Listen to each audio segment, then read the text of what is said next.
Atlanta Braves are the rage of the National League. On a big roll, the pitching's been big and so have the bats. Atlanta leads the division by an amazing 7 games, and they lead all of baseball in walk-off wins. But lately the Fish have been stopping some hearts at home. Murphy drives it right field, hits it deep, it is gone! An unlikely source, Donnie Murphy! My goodness! Paulino, line drive, base hit, ball game, walk-off. Marlins win it. Big weekend, big series, Marlins, Braves, love it.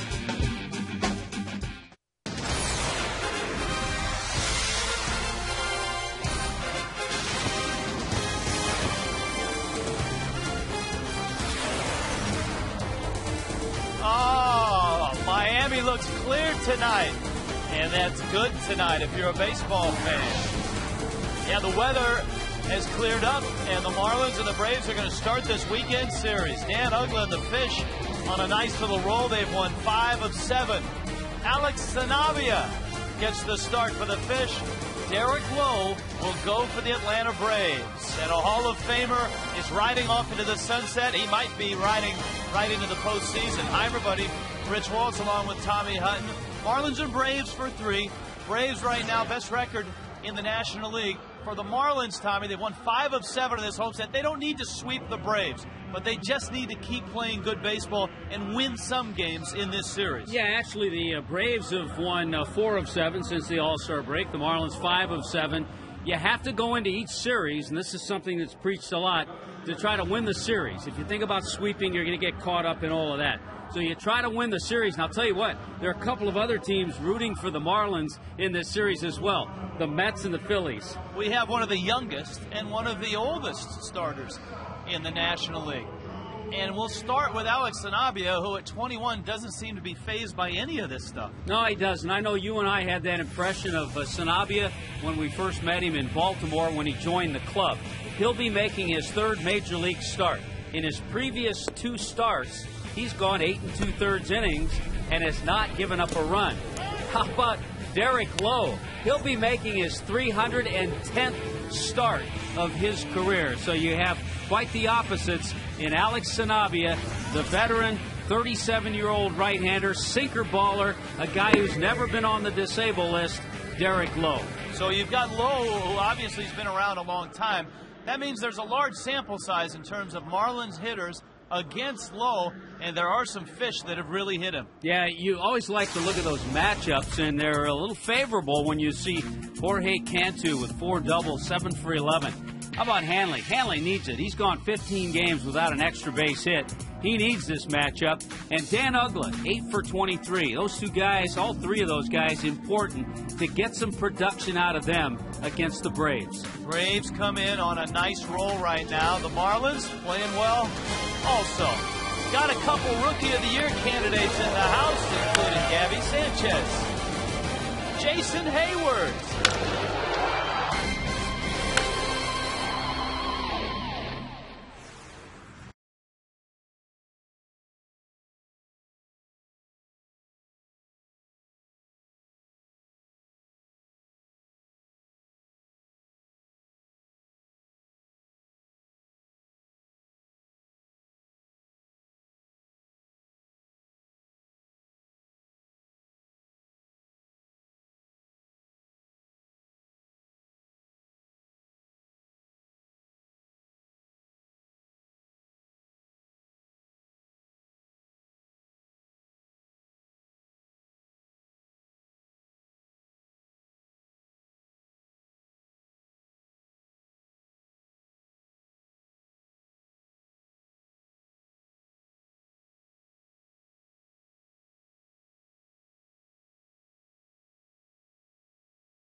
Thank you very much, Rich. Good evening again, everybody. Boy, this is going to be a fun series to watch. The Marlins playing good baseball. Braves have been outstanding since the end of April.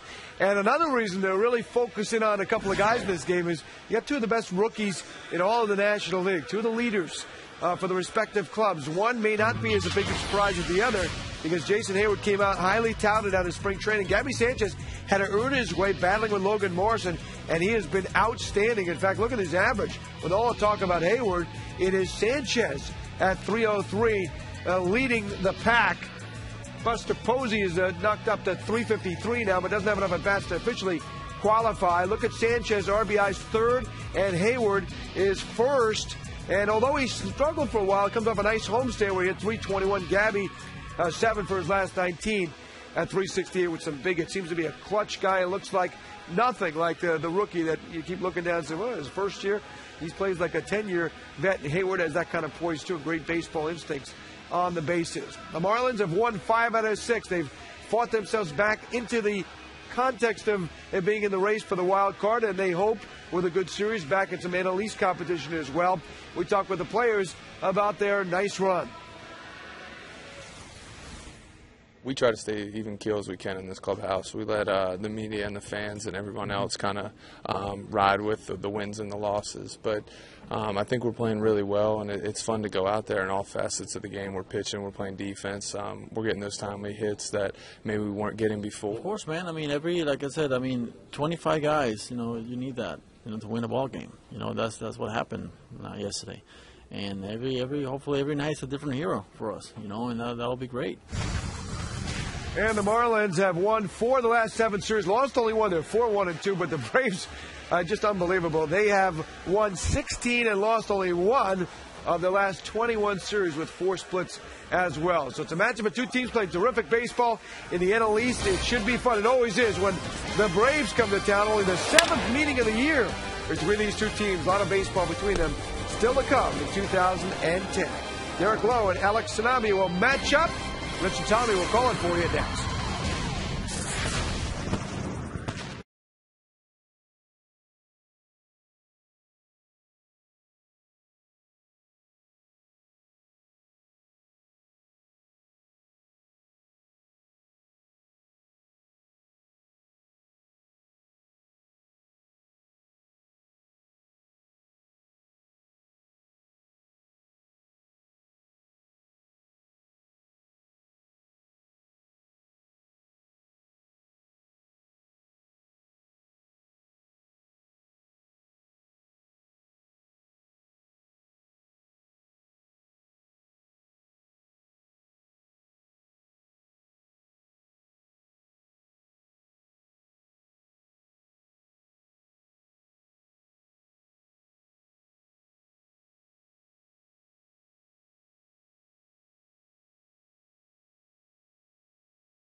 Marlins Baseball on Fox Sports Florida is brought to you by Toyota, moving forward, and by AT&T. Find out what's possible with the nation's fastest 3G network. AT&T, rethink possible. Alex Sanabia getting ready to take on the Atlanta Braves. The Braves roll into town with a gaudy 56-39 record. And the Marlins, of course, have played well in this homestand, 5-2 on the stand. The Braves have won 4 of 6 in this series. And the first pitch from Sanabia is fouled back by Martin Prado. Yeah, there you look at the numbers of Alex Sanabia making his third career start as a major leaguer. As a starter in 8+ innings, not allowed a run. Last time out, 4 hits, no runs, 5 1/3 against the Nationals. 0-1 pitch, another fastball, another foul ball from the All-Star Martin Prado, who has been a big key to the Braves' success. You can see the rain starting here at Sun Life Stadium. Nothing like the rain that was expected or that South Florida got a taste of this morning. 0-2 coming. This fastball misses up. I think with Sanabia, Rich, we'll see each start. He threw 65 pitches in his first start in Arizona. He threw 78 last time out. We'll see that pitch count go up a little bit.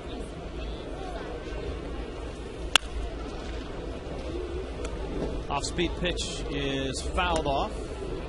And Prado has been steady throughout. This is a guy that won the second base job last year and hasn't looked back since. Solid defensively. 26 doubles to go with the 11 homers. A .361 on base percentage. And he's got a new double play partner since the last time the Marlins saw him. A familiar face, a former Marlin World Series hero, Alex Gonzalez. 2-2, Tapper out towards Uggla. And he flips to first in time. Here come the Braves. You've met Martin Prado. The numbers he's had against the Fish are impressive. Jason Hayward back in the lineup. Chipper Jones at third. Brian McCann behind the plate. Troy Gloss is slumping right now. Eric Hinsky's got a sore foot. And Alex Gonzalez is back in the National League East. Nate McLouth in center. And the veteran Derek Lowe hits ninth. Here's Hayward now. One of the candidates for Rookie of the Year. And the guy that was really tearing it up, then slumped, then hurt his thumb. And is back playing regularly. You can see 78 games. Yeah, the thumb injury, Rich, was to the left thumb. And it really affected his aggressiveness with his swing when he got the bat through the strike zone. But you're right about a hot start. Rookie of the month for April and May. And an all-star as well. Even though he did not appear in the ball game. Came off the disabled list here in the second half. 1-2 from Sanabia. Smashed into right field, a base hit. So Hayward has a single to right. I think it's a good matchup this weekend with the rookie candidates. TGI Friday brings you the defense with Coughlin, Ross, and Stanton. No changes in the infield. And yesterday's hitting hero, Ronnie Paulino, behind the plate. As Tommy mentioned, Sanabia 5 1/3. The Marlins ramping him back up to be a starter where he was in Double-A. Here he gets to face Chipper Jones with Hayward at first. Chipper's batting average is up. He got off to a really slow start, fueling speculation that he was thinking about retirement, something he's talked about publicly over the last year. And that comes off a season last year in which his batting average dropped 100 points. From 2008. Of course, it was pretty high in 2008. He won the batting title in the National League. Hit .364. Those are the numbers this year. Even the production, you go back to that 08 season. He was in 128 games. He qualified. He had enough ABs, plate appearances, but 22 home runs, 75 RBIs. The last 100 RBI season for Chipper was 2007.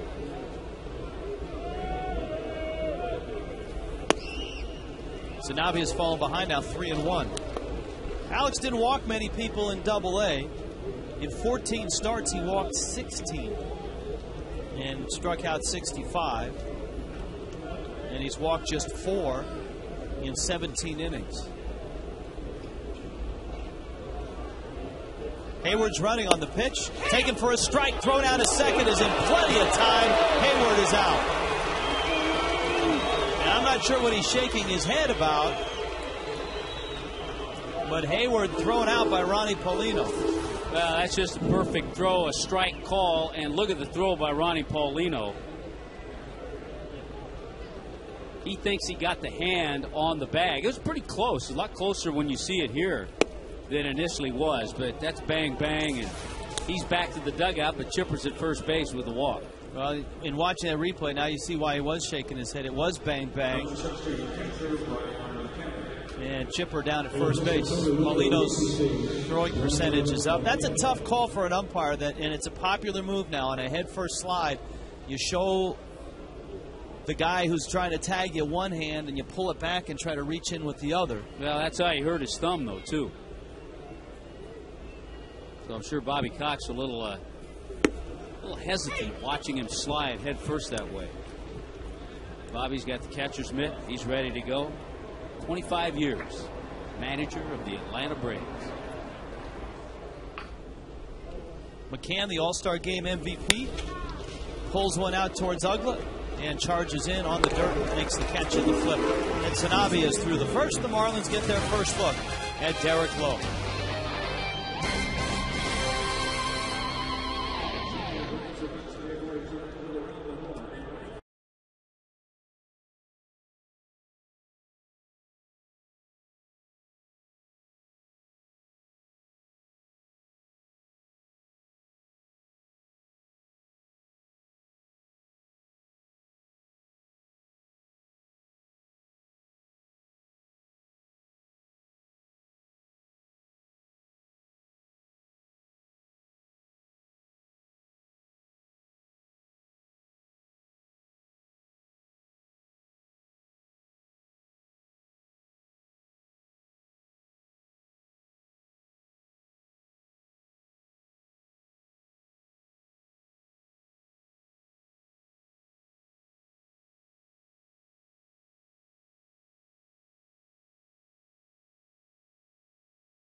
All right, scoreless in the first. The Marlins are a game under 500. And they'll lead it off with Chris Coghlan in left. Gabby Sanchez plays first. Hanley in the 3 spot has hit well against the Braves, but has not hit well since the All-Star break. Dan Ugla is in that company as well. Jorge Cantu's at third base. Cody Ross in center field. He homered yesterday. Braves get their second look at Mike Stanton. Ronnie Paulino hits 8th. Then Sanabia is in the 9 spot. Now we talked about the two-time All-Star Derek Lowe. He's been a quality, versatile pitcher over his long career. Never spent a day on the disabled list. Lots of sinkers, lots of ground balls when he's on his game. His third pitch is his changeup. That's one of the reasons some Marlins have had success. A lot of sinkers and sliders from Lowe. Coghlan takes a knee-high strike, and the count is 0-1. Chris hitting at .265. And Coghlan yesterday, 1 for 3, walked and scored, had a stolen base. He's had a little bit better success identifying balls and strikes his last 2 games. He walked twice on Wednesday and was 1 for 2. Fielding Cobra, the voice that you heard say that was outside. And he may have said that was inside.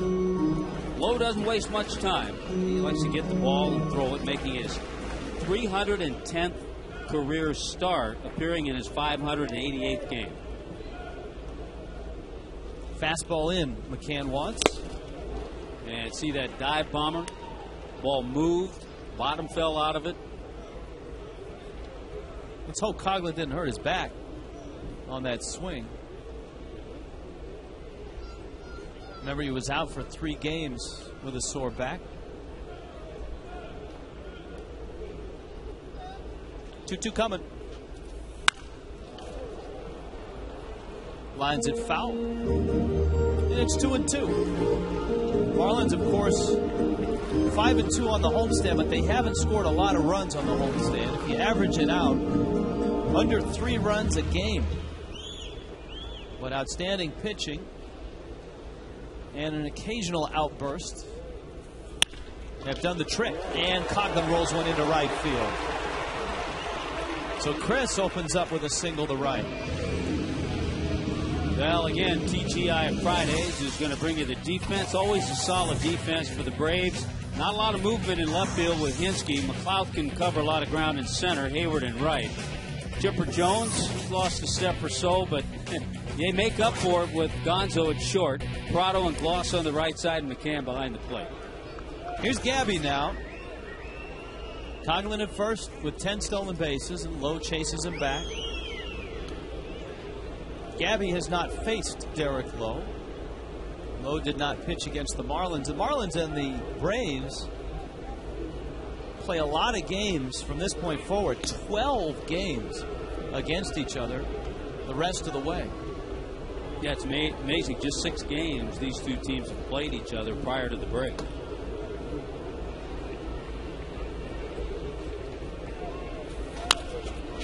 Gabby rolls one foul.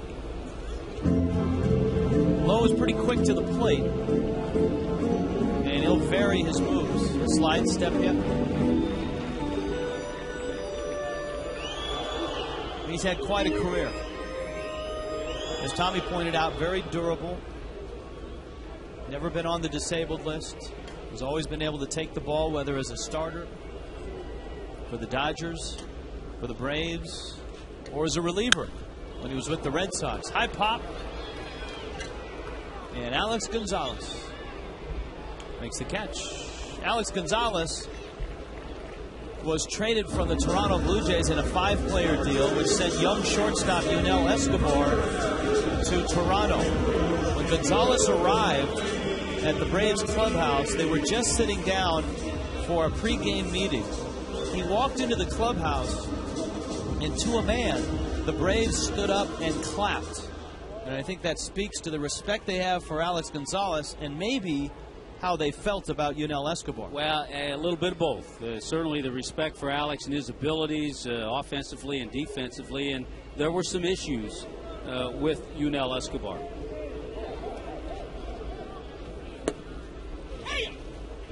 Now here's Hamlin.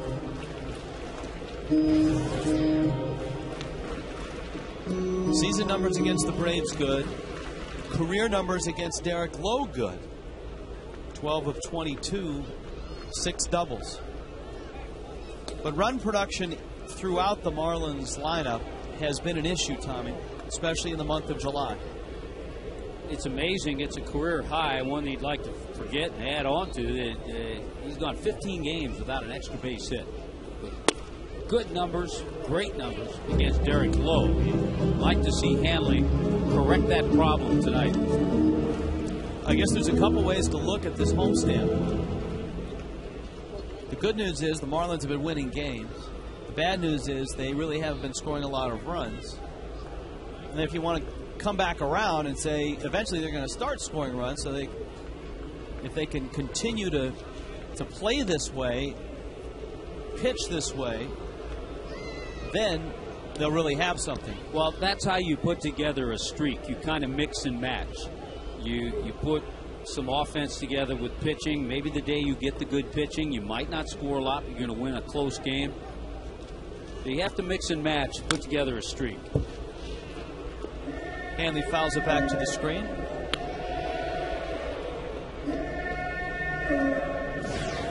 There's Dan Uggla.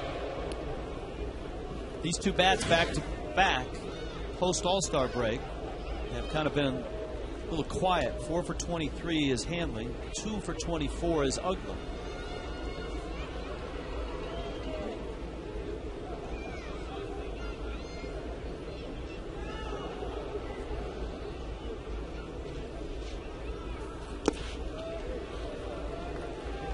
Sinker is low, and the count 2-2. Yeah, we've talked about the lack of production. Hanley, Ugla, Cody Ross, each with just 1 RBI since the All-Star break. So the Marlins are going to take off a little bit. They need these guys to be productive.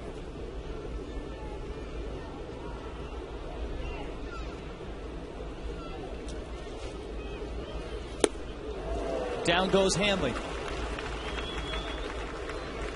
And so there are 2 outs. Here comes Ugla. Talk about Iron Men. Derek Lowe, these are career innings without being on the disabled list. Active pitchers. Livan Hernandez tops the list. Javier Vasquez was in this Atlanta rotation last year. Marlins have seen Mark Burley and Barry Zito this year. Got a chance to see Zito again in San Francisco. They have some durable guys on that list, guys who take the ball every 5 days and go out there and throw. Ugla takes a breaking ball for a strike. You sit down and talk to guys like that, and you say, how many times over the years when you've taken that ball have you felt 100%? Maybe half the time.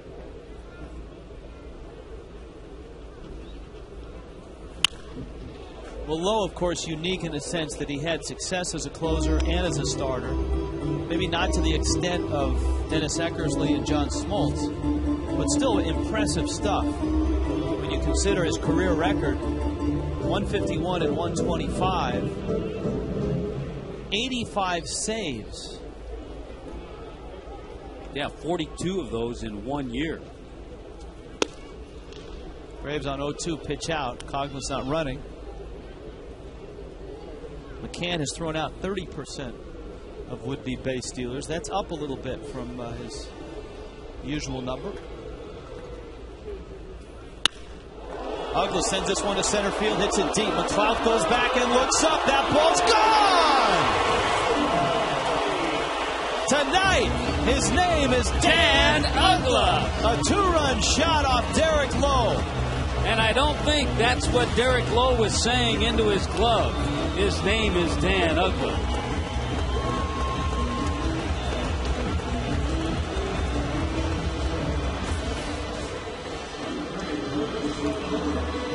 I think he got the slider from Lowe, stayed behind it, didn't try to pull it. If you try to pull Derek Lowe, you're going to get in trouble. And Dan Ugla's got the strength and power to go straight away center field. Number 17 on the year. Number 17 on the year, and his 20th career home run against the Atlanta Braves. That's amazing. Ugla always hits well in Atlanta and always hits the Braves well here.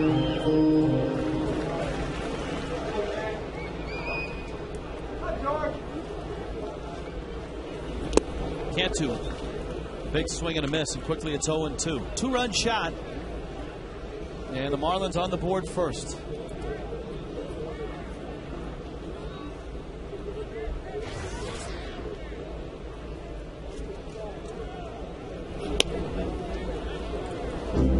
Lowe is not a guy that typically in his career gives up a lot of home runs. He's a great ground ball to fly ball ratio guy. About 3-to-1 ground balls to fly balls. That's the 12th home run he's allowed this year.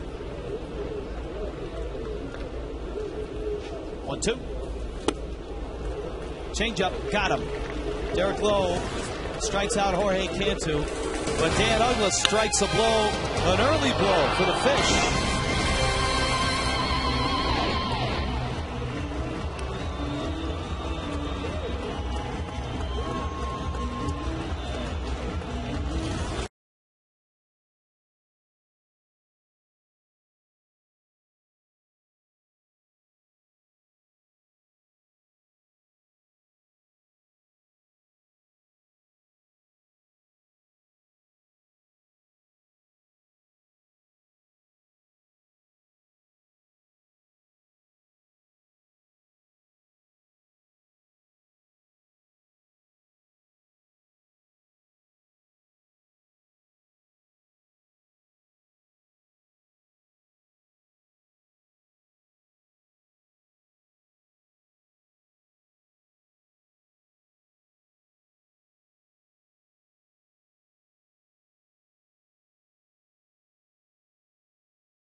Hey, thanks, Rich. In the dugout with David V., FoxSportsFlorida.com's writer, joining us here. First of all, good to see home runs for the Marlins from the regulars starting to happen again, huh? Absolutely. Dan's actually the third regular to homer since the All-Star break. The others are Mike Stanton and Cody, and if the team can get those guys going, they could really make a run. You've been writing about not so much the regulars lately, but also the guys off the bench, some unexpected heroes we can read about at FoxSportsFlorida.com. Yes, the latest thing I wrote was about Emilio Bonifacio, Donnie Murphy, Jose Veras, and tonight's starter Alex Sanabria, who've really stepped up and helped carry this team as the team came back. Been a difference maker for the Marlins, as that one is whacked to left center. And Cody, boy, he's made some good catches for the Marlins out there in center field in this homestand. David, the other thing you talked about online is JJ's performance and getting a little more recognition now off the All-Star break as well, on the All-Star game. Absolutely. JJ's arguably the best pitcher in baseball right now. If you talk to scouts, they'll tell you that he's one of the top 5 true aces in the game. Some go as far as saying he's the best out of all of them. All right, we'll look for David's stuff and good writing as well at FoxSportsFlorida.com. Thanks, Dave. Thanks, Craig. David V. Guys, back up to you. A lot of fun stuff to write about lately.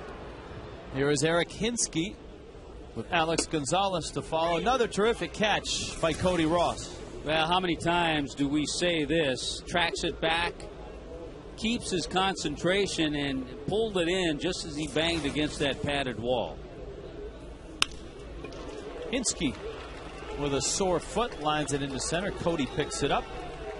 Yeah, I don't think you're going to have to worry about Eric Hinsky stealing a base. He got hit by a pitch the other day on his back foot, his left foot, and it's sore. And here comes Gonzo. Just having a very solid year and a very productive year. Those are his numbers in the 7 games as a Brave. But 17 homers and 50 RBIs and a .260 average in Toronto. Hey, think about that. 17 home runs. Alex's career high in home runs, 23. He had 23 in 04 as a Marlin.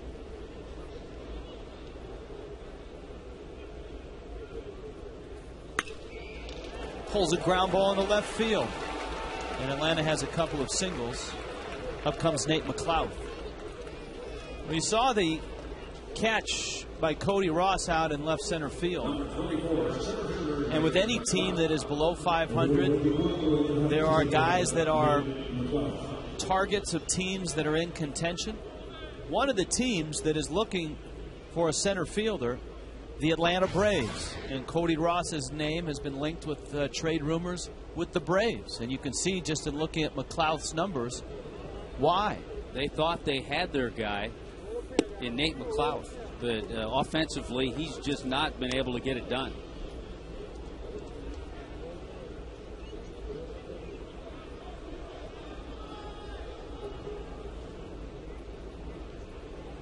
He is signed through next year as well. McLeod is owed $6.5 million.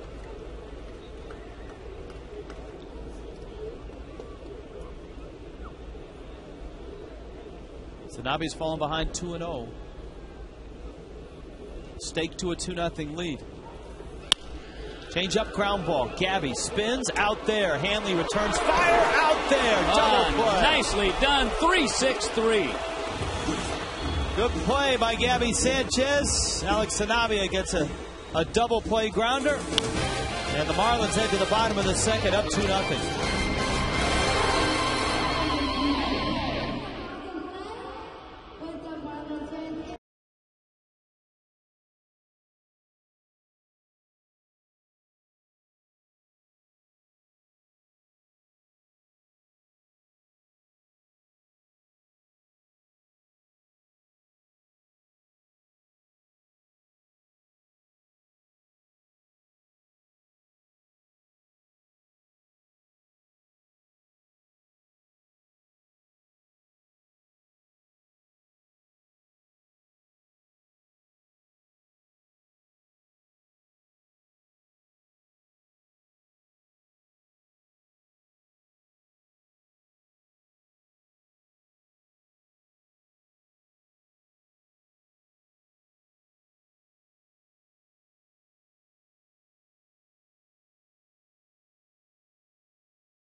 Been solid defensively this year as well.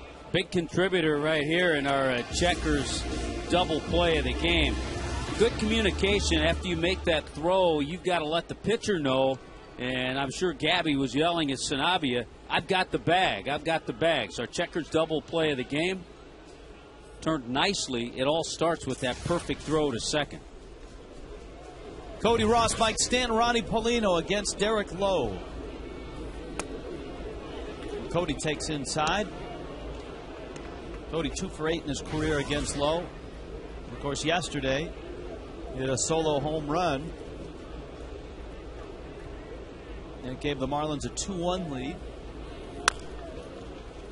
And he pulls that one foul.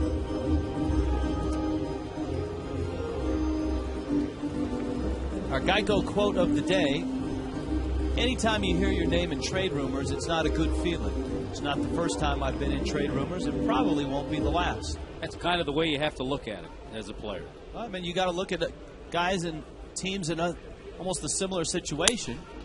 Off the end of the bat, Prado to his left throws him out. I mean, Prince Fielder is in those trade rumors. Corey Hart is in those trade rumors. A couple of power guys with the Brewers. Of course, the Brewers are having a not so good year. How about Jason Worth, who everyone seems to think the Phillies are trying to deal for Roy Oswalt?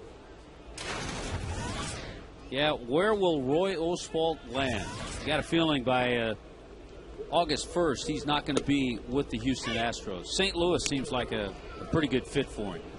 Yeah, like they need more starting pitching? Like they can go after you with Wainwright, Carpenter, and Oswalt. How about that? And then Jaime Garcia. Yeah. Stanton takes down Lowe. This will be a good test for Mike Stanton. Lowe is going to see how far out of the strike zone the rookie will go with that sinker.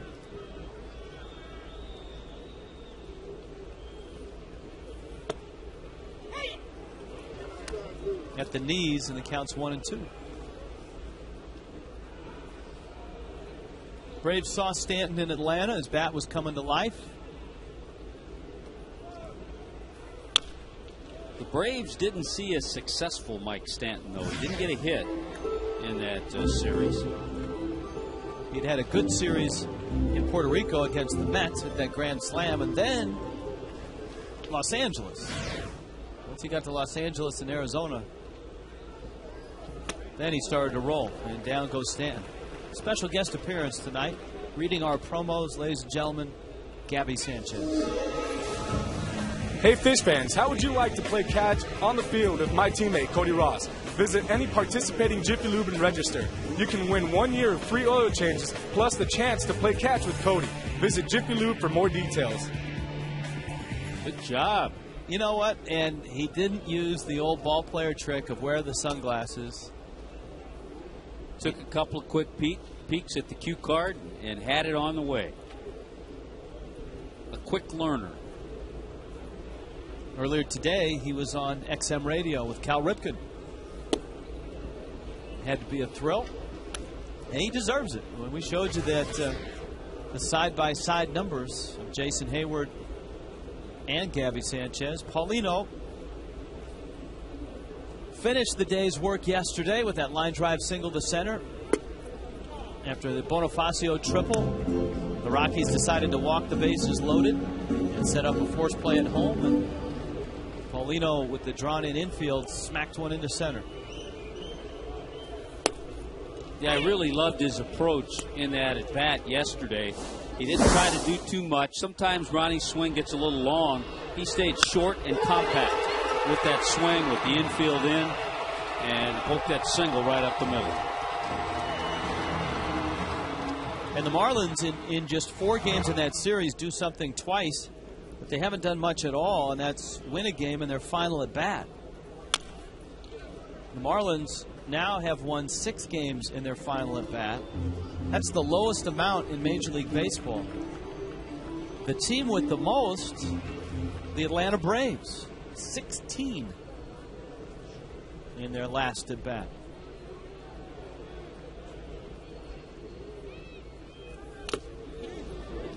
McCann takes that one off the left foot. It's 3-2.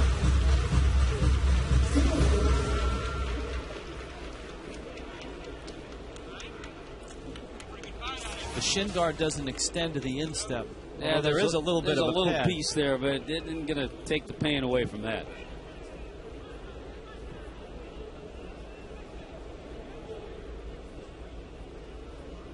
Three-two coming. Paulino turns on it. And it's a foul ball.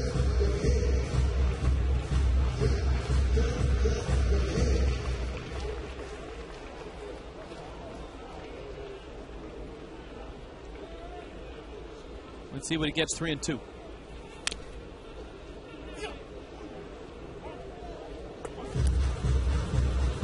Derek Lowe at 10-8. This is a talented Braves rotation.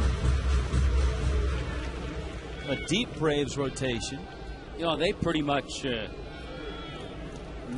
the benefits of making a trade when they got Jair Jurgens back. Yeah, they added Jurgens. Marlins will see him on Sunday. And for some of you in your newspapers or online, Ricky Nolasco is listed as Sunday's pitcher. That is incorrect. The Marlins will probably go with Chris Volstad. You know how it's amazing how a lot of players are aware of rotations and matchups. Chipper Jones asked me at the clubhouse, he goes, they're going to bring Nolasco back on 3 days rest Sunday? I said, no, probably not. No, especially after he pitched 8 innings.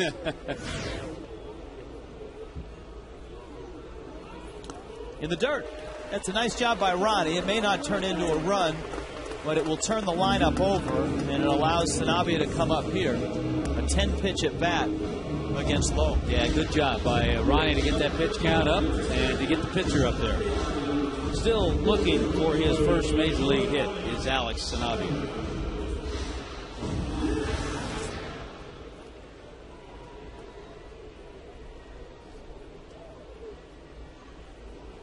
Just one hit in the minor leagues. He takes a strike from Lowe.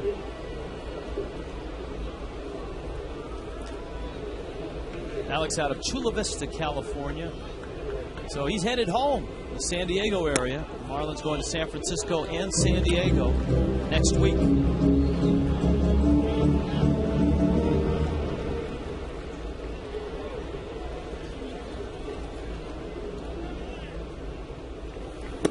So by pitching here tonight, Friday night, he'll get a start in San Francisco and probably get to relax with family in San Diego. We talked about it yesterday. JJ and Ricky each will get a couple of starts on the road trip. Derek Lowe strikes out Alex Sanabria. 2-0 Fish.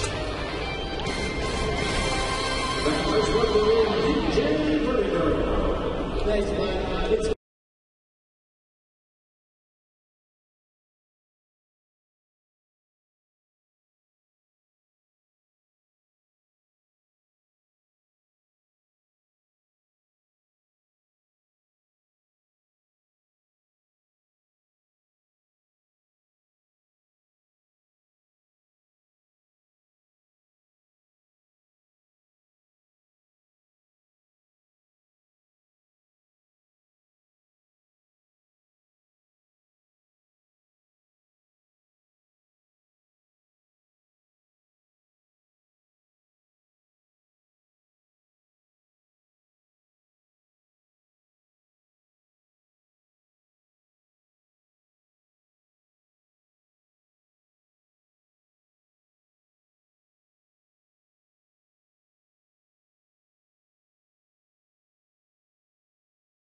campaign will fund the construction of a village and provide safe homes to victims of the devastating earthquake. Join us in this effort by texting the word Haiti to 25383 to make your $10 donation. Together, we can make a difference. Rich Waltz along with Tommy Hunt, joined now by John Baker in full uni. Impressive. Well, I came right up from the dugout up here to say hi to you guys. That's nice. Good. Now, the Marlins has sent a contingent, a front office, kind of a nice goodwill ambassador. You went along to Haiti. Tell us what that visit was like for you. It was, what, a couple weeks ago?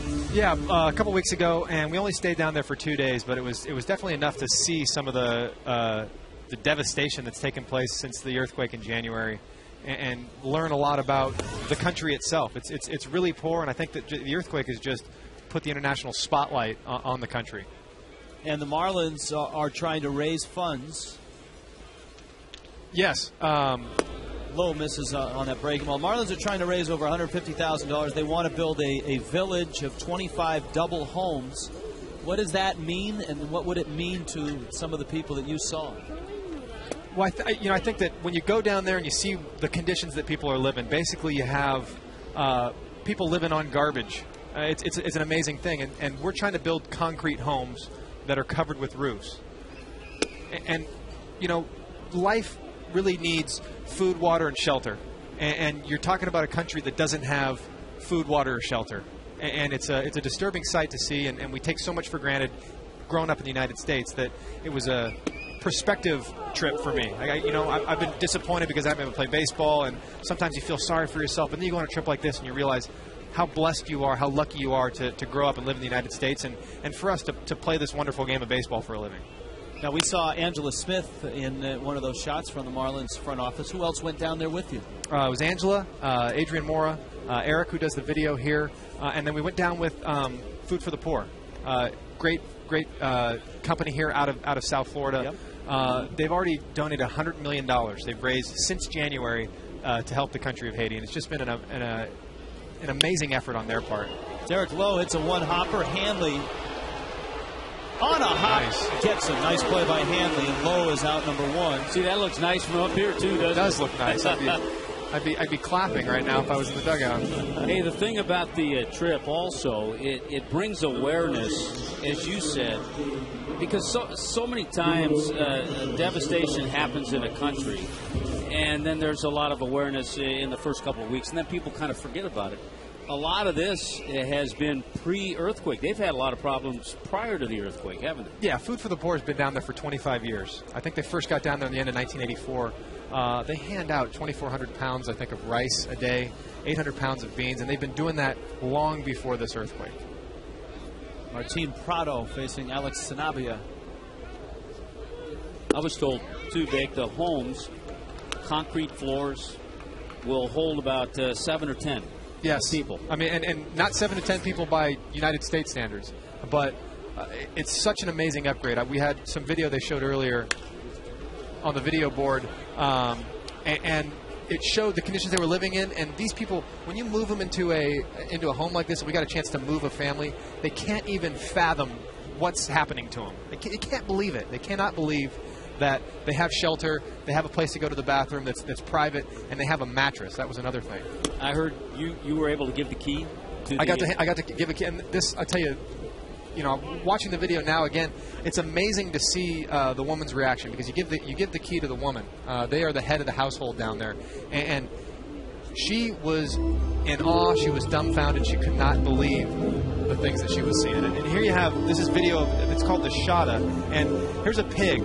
The United States sent pigs down a few years back to try to help with this garbage problem, and the pigs from the United States died.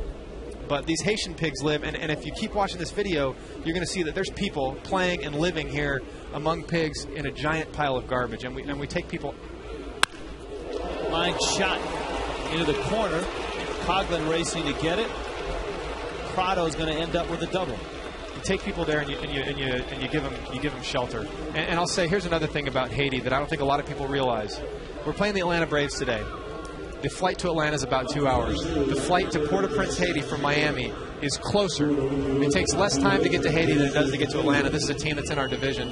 This country is on our doorstep and is our neighbor. And I think that's another thing that people fail to realize in the United States. To your knowledge, are the Marlins the first baseball team to send a group, including a player, to Haiti?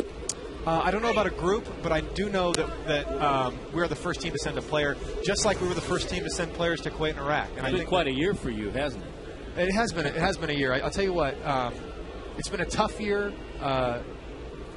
It's been a really tough year as a baseball player for me. Not being able to play, having to go through, the first time for me in my major league career, seeing a manager and a coaching staff fired, and adjusting to that new stuff. But on the other side of it, being able to be more involved with community service has been something that's been really exciting for me. It really helps put things into perspective.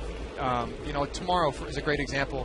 The wives are doing their tackle box, raising money for the community foundation. Anybody can come out all day, and you're going to see some really cool items up for auction that you can buy.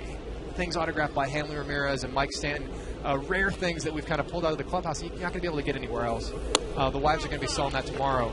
To benefit the community foundation, and it's been fun for me in that sense that I've got to see some new things and really appreciate where I am.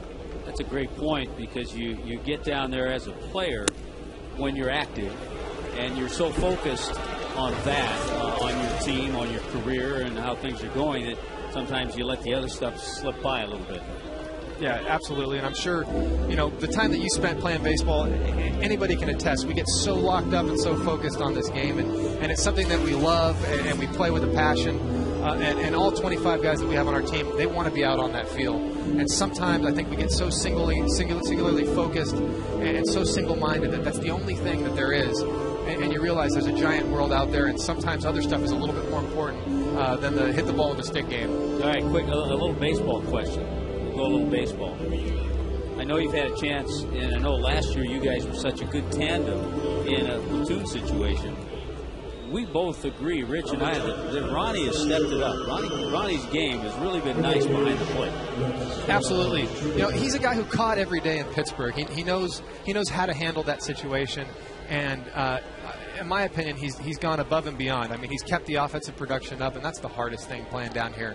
When you're playing every day like he's been doing, to be able to hit still, and obviously a huge hit last night to help win the game for us, and he's done a fantastic job managing the staff, and he's been throwing guys out at a pretty good rate lately. How do you attack Chipper Jones in this situation? Oh man, for me at this point, I think you got to stick with Sanabia's strengths. You got to hit him, get him to hit a ground ball. He's always been somebody who's been really good on the changeup. So I imagine that they're going to attack him with a lot of sinkers. That's something that Sanabia is strong with. Maybe a slider down and in later in the count. And I know that the changeup is Sanabia's best pitch. So it just depends on what situation. Get ahead in the count, throw the changeup. Behind the count, throw that sinker. Little pop. That's going to be fouling out of play. Now your rehab schedule right now, where are you in terms of coming back health-wise? I am playing catch on Monday for the first time in a long time. It's very exciting. I've been taking batting practice this last week. Tomorrow I get to hit on the field for the first time. So you can bid on the play catch with Cody Ross. Yeah. I can. I can. Although I think that the kids are going to come out. Whoever wins that is probably going to be able to throw the ball a little bit further than I can at this point. But yeah, but it's happening soon, and hopefully I get back out on the field because I really miss it. 1-2 coming to Chipper.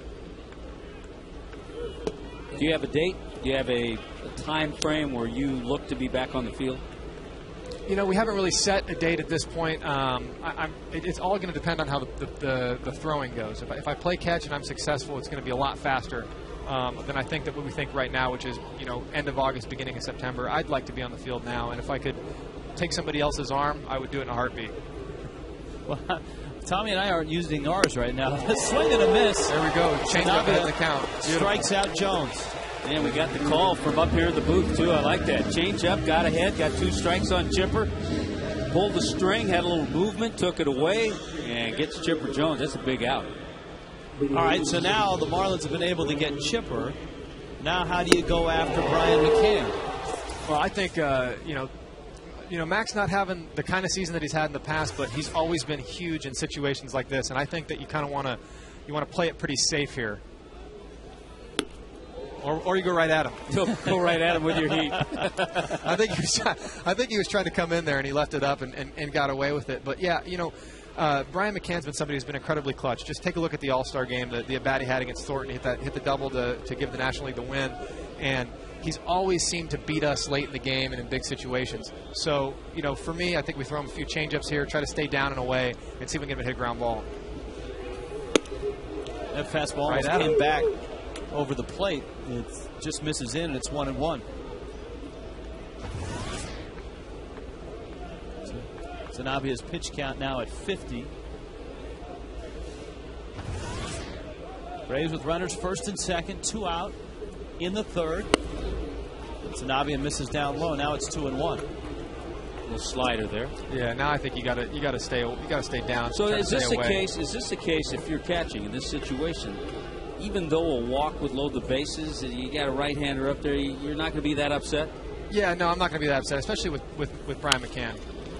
Although now you can go at him a little bit, and I'd like to see him throw a changeup kind of down in the strike zone right here. You got 2 pitches, basically, in my opinion, to try to strike him out, and then you can deal with Troy Gloss if you walk him. That's a big part of playing in the National League East is you have to learn which guys are the guys that are going to beat you. And this is definitely a guy that has the ability to beat you on one swing.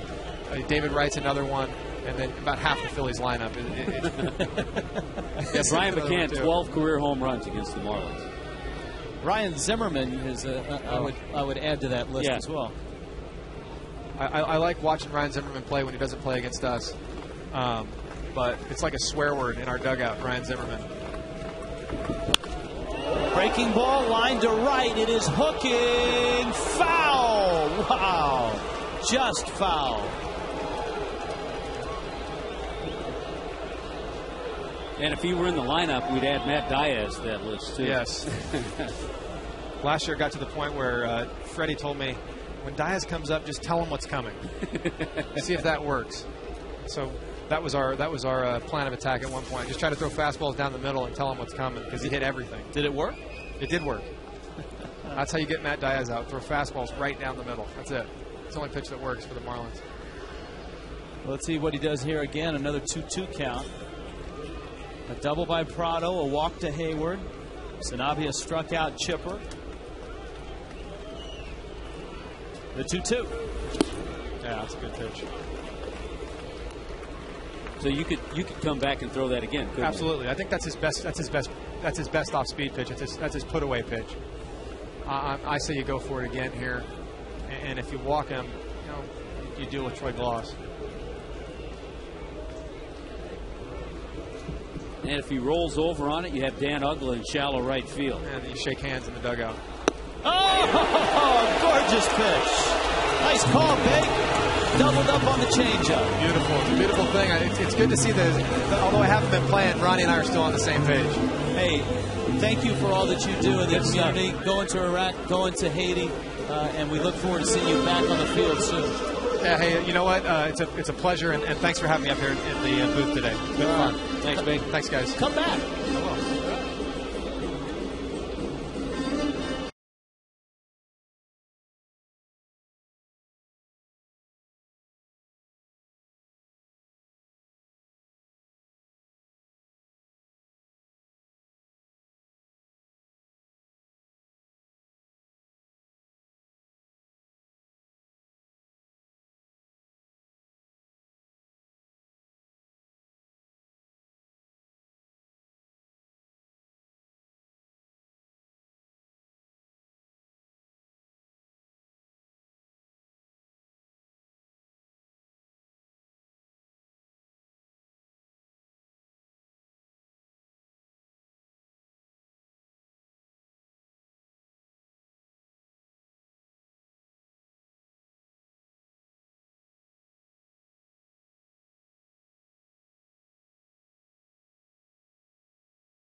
forward.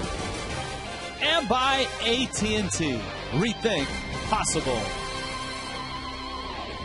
Well, the weather a lot nicer than everybody expected. Alex Sanabia with an impressive 2 strikeouts to finish off the Braves in the third. Top of the order against Derek Lowe. Chris Coghlan takes up high, and it's 1-0. We didn't know much about Alex Sanabia when he showed up. But I'll tell you what, we are learning that when he needs to make a pitch, he's been able to make it. Yeah, we're also learning he has no fear. I mean, back-to-back strikeouts of a couple of the game's best, Chipper Jones and Brian McCann. Coghlan singled in the first. Takes a strike. Now let's relive that experience. Alex Sanabia pulls the string, changeup, good movement to get Chipper Jones, through back-to-back changeups to get Brian McCann. Great movement on that pitch. Lowe just threw a similar pitch to Chris Coghlan. And Lowe's ahead in the count 1-2. Derek Lowe has looked sharp, except for the one pitch he threw to Dan Uggla. Lowe has struck out 4. He's walked 1. Uggla hit a 2-run homer to dead center field back in the first. Coghlan hit a ground ball single to right to open up that first inning. And he's waiting on a 2-2 pitch. Change up. Got him. Up comes Gabby. Up comes Fox Saturday Baseball. David Wright and the Mets take on Andre Ethier and the Dodgers. Mets and Dodgers. Fox Saturday Baseball presented by Taco Bell. It returns this week at 4 Eastern.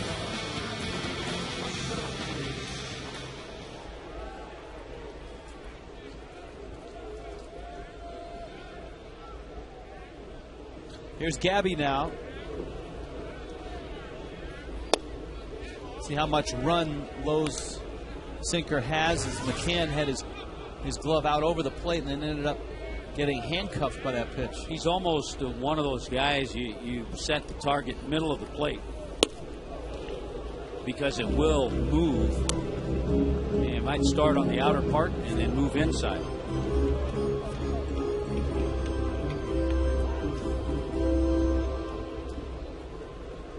Five-time All-Star Brian McCann.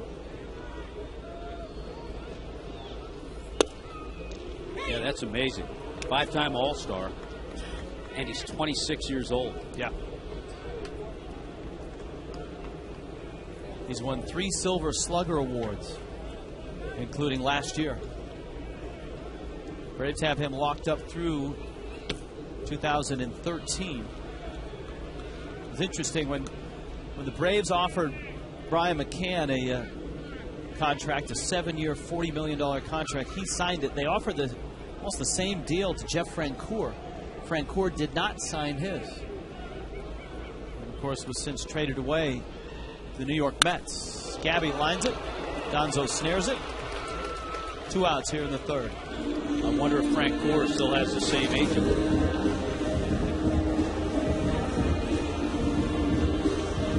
Here's Hanley now. He struck out back in the first. The Rockies and the Phillies are playing tonight in Philadelphia. That's an Aaron Cook-Roy Halladay matchup. That one shouldn't take too long. No. Those two guys. Well, where are we? We're in the bottom of the third. They are in the bottom of the fourth. So they're an inning ahead of this one, and it's scoreless. Halladay's given up 1 hit, struck out 6 in 4 innings.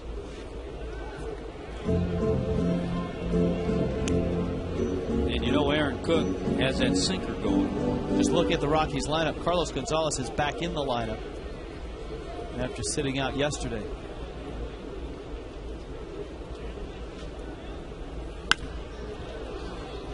Well, the trading deadline coming up. The Phillies looking for a starting pitcher. I think a lot of people felt they would get that starting pitcher and his name would be Pedro Martinez again.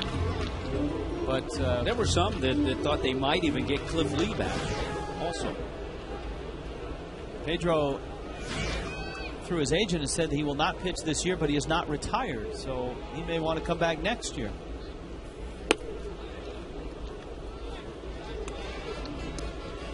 Two and one. We'll have Ken Rosenthal from Fox Sports post-trade deadline.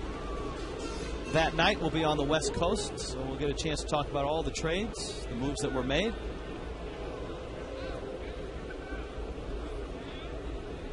Will the Marlins be sellers or buyers? They could be both. They could sell and buy at the same time.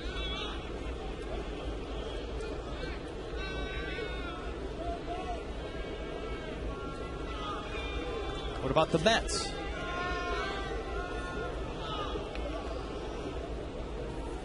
There's a few Washington Nationals whose names have been floated around in trades. Adam Dunn, Josh Willingham. Yeah, the Mets right now, they're having a struggle out west.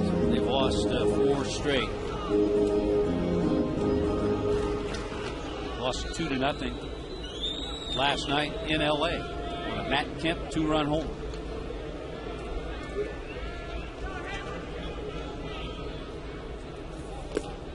Hanley walks. That's going to bring up Uggla. So the Marlins will get a taste of the National League West. This stretch that the Fish are on right now is pretty severe. Our Coors Light cold, hard blast. Looked like the slider from Derek Lowe. You could tell by his reaction after Dan Uggla connected that Lowe knew where it was going to land. Number 17 on the year for Dan Uggla. 20th career homer against the Braves. Uggla now 9 for 24 against Lowe. Well, you start thinking about the Marlins' all-time home run list. He has tied Miguel Cabrera. Just 5 short of Mike Lowell. And also, we talked to Rich about the middle of the order getting some consistent production. Well, Dan had come into the game with just 1 RBI after the All-Star break. And so a 2-run shot just adds to that. So that was good to see. Over the last week, you really haven't seen Dan Uggla's name in a lot of the trade scenarios as you did 2-3 weeks ago.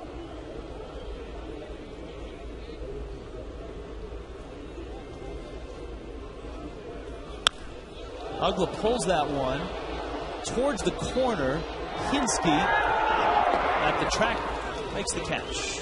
The Marlins are done in the 3rd. So are we. Going to the 4th. 2-0.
AT&T trivia question time. We flipped the phone.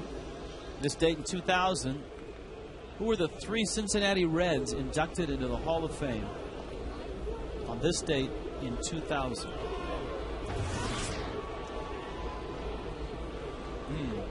Tony Perez. Got to throw Tony in there. I believe it was 2000 when Tony went in. Tony and Hawk now up in Cooperstown, enjoying the weekend festivities. Here's the 0-1. Gloss. That's a fair ball. I didn't look that way going down the line, but Gloss is going to truck on into second with a double. Boy, Gloss has hit a couple of balls hard. He hit that ball that Cody Ross chased down in center field back in the second. Watch this ball. Yeah, it looked fair. It's on the ground and it travels over the base. Doesn't matter where it lands after it passes the base. And that third base umpire, Ed Hickox, he's right there on the spot, so he has the best look of anybody. But this continues a theme for the Braves. They had a couple guys get on base in the first, a couple more get on in the second, a couple more get on in the third. They haven't scored yet. Hinske.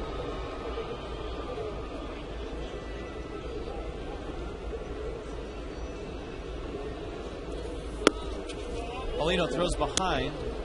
Gloss is back in, but Sanabia's fallen behind 2-0. You know, you look at different lineups, Rich, and just seeing Gloss and Hinske, not that they're going to be in there all the time, but something the Marlins don't have. Back-to-back veteran guys that have been around, know what to do in counts.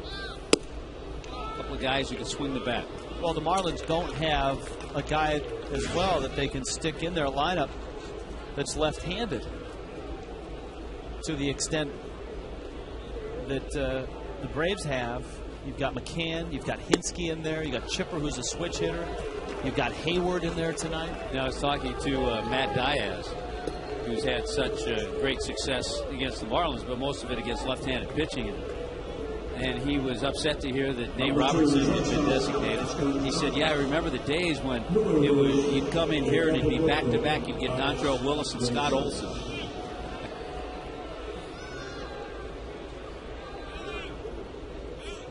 Well, here's Gonzalez.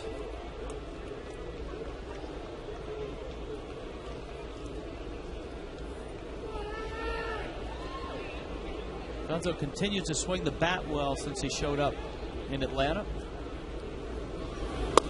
He goes after a high fastball.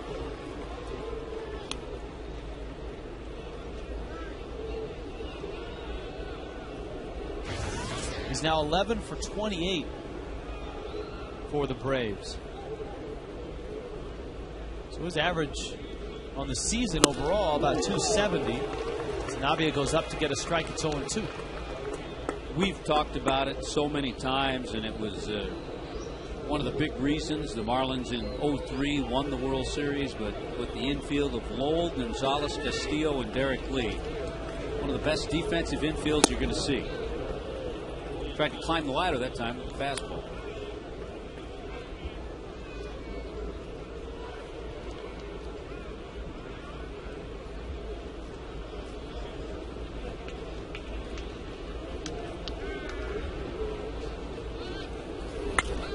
Gonzalez never won a Gold Glove, but he won the hearts of the Marlin fans, especially with this.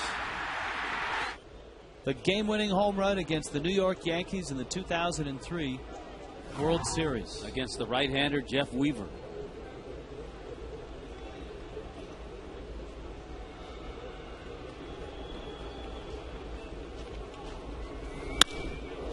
Got a fastball in on him. Cody comes in and makes the catch. That's always better, and a good job by Cody. Good communication out there. You want the center fielder to make that catch because he's got a better angle. You have two guys on the bases that don't have much speed, but you want to have a good angle to make that catch if you have to come up and throw to third. If Chris Coghlan makes that catch, he's moving away from the play.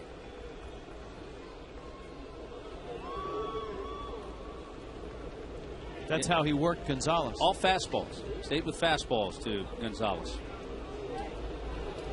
Now McLeod, whose sharp grounder turned into a 3-6-3 inning-ending double play in the second. He got low on deck. McLeod also spent some time, he's had a tough year, hitting, and spent some time on the disabled list, had a concussion, had a collision with Jason Hayward, big right fielder. Altogether last year, 20 homers, 70 RBIs with Pittsburgh and with Atlanta.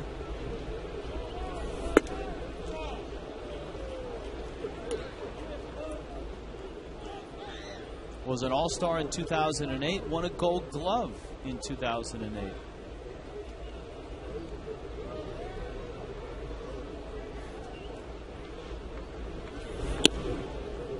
Sanabria falls behind him 2-1. It's amazing, not too many people were talking about the Braves in April when they suffered through a 9-game losing streak. But boy, did they put it together after that.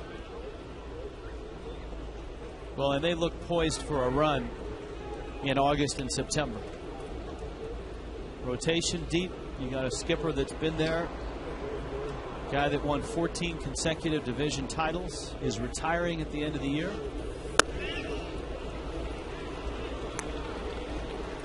Three and one.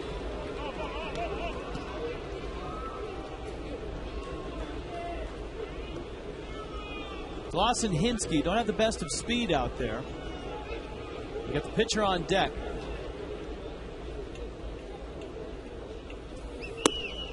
That's a strike. Let's see, if you're a hitter now, you see a 3-1 changeup. May have been outside. Yeah, may have certainly caught a break. It was outside. Pitch number 5 was well off the plate. Fox Tracks brought to you by Toyota. Counts full, 1 out. Sanabria to McLeod. To center, Cody on the run makes the catch. Gloss is going to tag. And he'll head all the way over to third. Back to first goes Hinsky. And now Sanabria can go after Derek Lowe. Yeah, it's in regular speed, it's fun to watch Cody Ross. Even more so in Fox X mode. Smooth, catches, turns, gets the ball back into the infield.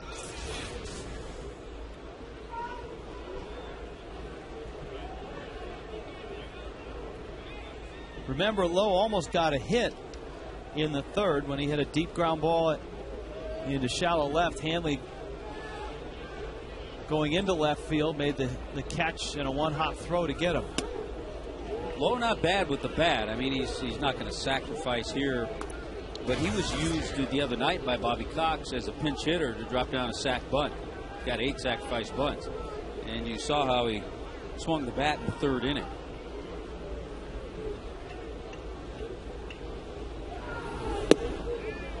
Sanabria gets a strike.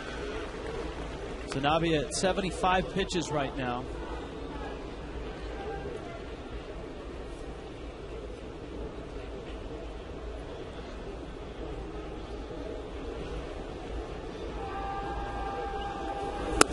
This is a tricky night for the Marlins for a couple of reasons. Number one, Sanabria's pitch count is probably 90 to 95.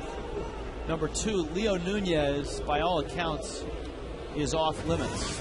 Well, this is a tough series altogether. You got Sanabria, who at best is going to give you 5 innings. Sunday, more than likely, we're going to see Chris Volstad, but Chris Volstad threw 70 pitches the other night. So he'll be going on the 4th day. So you're not going to take him 7 or 8 innings. So it's really important tomorrow night, Anibal Sanchez, that he gets the game deep as he can, because this is going to be a tough weekend for the bullpen.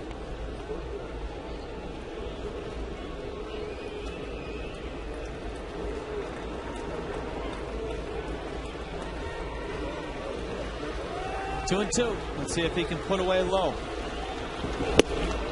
Nope. Now the count's full, and that's going to start Hinsky from first.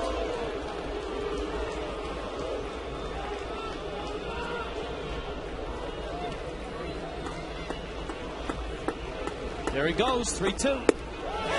outside corner. Polino dropped the ball and picks it back up. Inning over. So Sanabia again gets out of trouble. The Braves have stranded 6.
Some outstanding defense by the Marlins and one big fly by Dan Uggla. And that's where we sit right now with the Marlins on top by a score of 2-0. Bottom of the 4th rolls around. Derek Lowe and Alex Sanabia. Lowe is 37. This is his 588th big league appearance. Sanabia is 21. This is his 6th. It's amazing. Sanabia has given up 4 earned runs as a reliever. As a starter, he's worked 12 2/3 innings now without giving up a run. Here's Jorge Cantu. The impressive thing about Sanabia continues to be, Tommy, he keeps getting himself out of jams, and he doesn't let the house of cards collapse. He's like that game. What is that game? Jenga, where you pull the thing out? He keeps pulling the little things out, and the thing won't fall down. I was thinking more David Copperfield getting out of jams. In fact, that last pitch to Lowe, we went back during the break to see on Fox Tracks if it actually was a strike, and it was. It was on the corner. Here's a look. And the naked eye says maybe that was outside, but Fox Tracks had it right on the outside corner. Trust us. Cantu fouls it off. Well, the big pitch in that sequence that wasn't was the pitch to McLeod. I believe it was a 3-1 pitch. 2-2 to Cantu, who has hit low quite well in his career. 7 for 12, but he struck out in the first.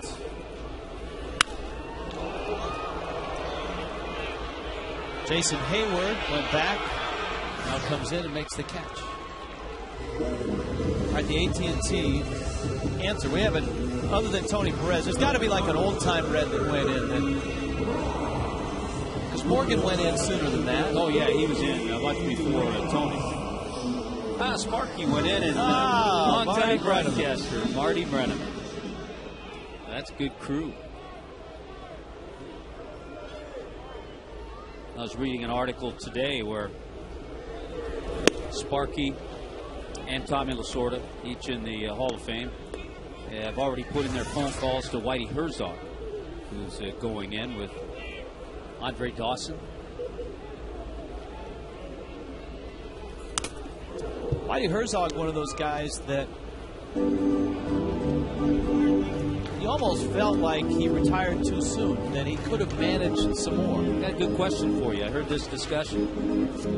I think there's no doubt Bobby Cox, Tony La Russa, Hall of Fame, Joe Torre going in Hall of Fame. I heard the comparison of Whitey Herzog and Lou Piniella the other day. Cody's liner gets into left field by the diving Chipper Jones. Our promos tonight courtesy of Gabby Sanchez. In 2012, we will move into a beautiful new ballpark in downtown Miami. You can be there too. Become a season ticket holder and reserve your spot online. Seat selections for the new ballpark is underway. Call 1-877-MARLINS or visit marlins.com today. Outstanding. Yeah. Here's Mike Stanton now. Going to have to put Gabby in the top 3 of all-time promo readers. There's a strike to Stanton. But you know what I mean about Whitey? You felt like he had more games in him. Yeah, I know exactly what you said. Same feeling with Tom Kelly in Minnesota, who I believe is only 60 years old right now. Tom Kelly was always one of those guys who looked a little old. Yes. Well, he came from managing.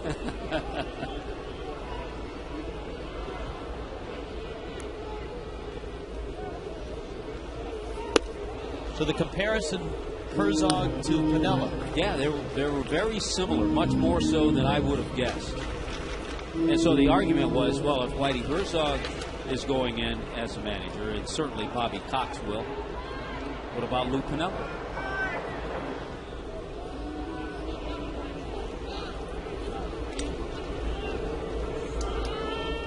Remember one time in hosting the Lou Piniella show, I asked him if there were one manager he would not want to manage against in Game 7 in a World Series, who would it be? And he thought for a minute. Liner to right, Hayward back, reaches up, makes the catch. That ball was well struck. Well, that's fine play by Jason Hayward in right field. You got one phenom robbing the other phenom. Yeah, it'll probably be some of this over the next 15 years. Let's hope so. These two guys, but that's a great play by Hayward, who got a nice jump, because we know how hard Mike Stanton hits the ball. So that ball took off. Hayward stayed with it and made a nice grab. Guy Lou didn't want to face, Tom Kelly, he said. The best in-game manager he ever managed against. I thought another nice quote the other day, the unfortunate passing, he was 90 years old, of Ralph Houck. And that was a guy that, he was a guy who mentored Bobby Cox. Bobby Cox said Ralph Houck taught him all kinds of things. Houck managed the Yankees, the Red Sox, the Tigers. It's a great article in this week's Sports Illustrated on Bobby Cox and the ejection record. And his career as well.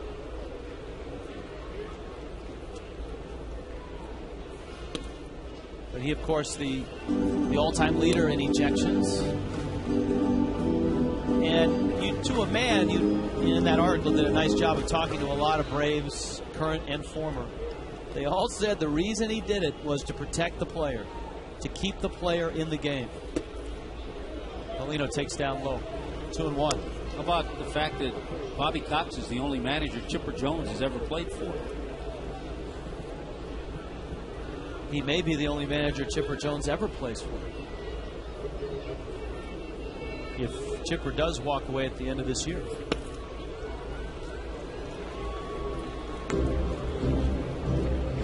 Three and one to Paulino. And you got Sanabria on deck. So let's see if Ronnie gets anything good to hit here. Cody's at first with 2 outs. Yeah, I would doubt he gets much to hit, and I was just going to say I would imagine Ronnie's going to be looking for a fastball or a certain located pitch.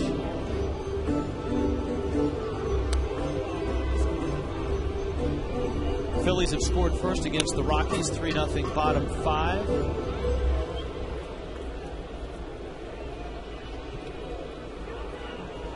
Marlins and Braves opening up a 3-game series here. Down low. You see Derek Lowe's reaction. I think that's a little subtle difference we've seen over the last week or so that Edwin Rodriguez made. I think Lowe in that last picture, I think Lowe was looking up at the scoreboard, waiting to see if he could see a replay of that. They did not show it on the scoreboard here. We'll try to send Fox tracks to Derek Lowe. Now, usually when we think it's down, it's maybe in that strike zone. But I think one of the little changes we've seen that Edwin has made when he moved Stanton into the 7th spot and Paulino into the 8th spot. There's an example. I mean, you hate to see Ronnie walk a couple of times, bat taken out of his hand, but he's more likely to look at pitches and be a little more patient than a 20-year-old rookie. Well, I think he's better able to comprehend what's happening to him and what the pitcher's trying to do to him. And especially being a catcher. Yes. He knows that whole thing.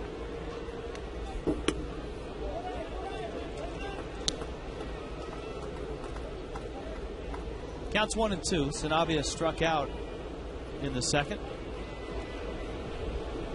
I think Cox is doing a slow burn right now. That's a strike at the knees. Marlins leave a couple onto the 5th. 2-0.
Top.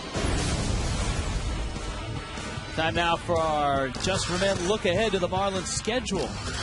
Braves tomorrow night, Super Saturday. Diddy is in concert. It's brought to you by Just for Men Hair Color. Just as we look at the Marlins schedule, you can live forward with Just for Men Hair Color. We check in now with Craig Minervini. Craig? Rich, thank you. It's home for Haiti night here for the Marlins tonight. I'm with a very special girl. Rachel Wheeler is only 10 years old, and she has raised how much for Homes for Haiti? Over $84,000. $84,000 you have raised. Tell us how you've done it, and congratulations.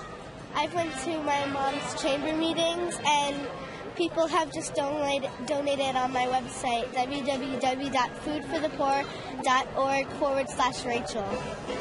Wow, she's got her own website, too. Going into 5th grade, why have you gotten so involved in this? I just think it's amazing.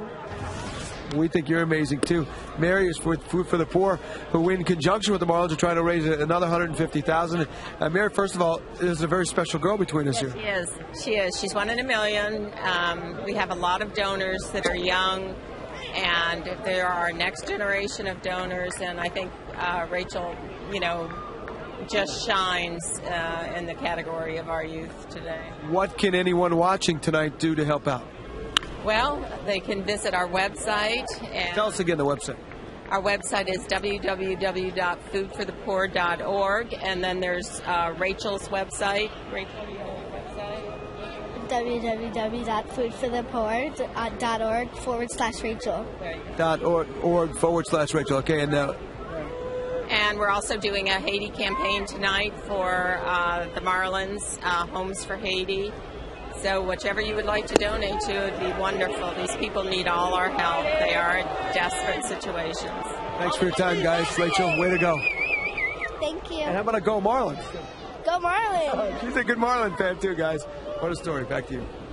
Man, that's raising money is not easy, and that young woman should be saluted. Our team Prado got new life on that check swing. Hits a deep drive to left. That ball is fair. It's a home run. Wow, the umpires call it a home run. That was so high, it almost went over the foul pole. No real argument from Ronnie Paulino or Jorge Cantu. And so Martin Prado makes it 2-1. Yeah, everybody on that side, even in the Marlins dugout, they have a pretty good look. And no one has really gone crazy about arguing. So, yeah, fair ball. But think about it, it came on the next pitch after a borderline check swing. It was not called a swing, and Prado got new life and hit his 12th home run of the year. Here's Hayward. He swings and misses. We're going to look at the check swing. And we see that called quite often. It wasn't called, and then the fastball just drifted middle into plate, and Prado made it a one-run game.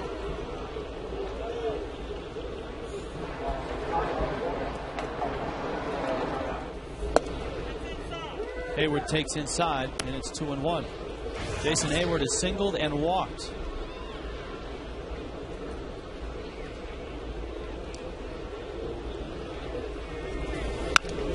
Off the end of the bat, Hanley better hurry, and no throw. Hayward's got a base hit.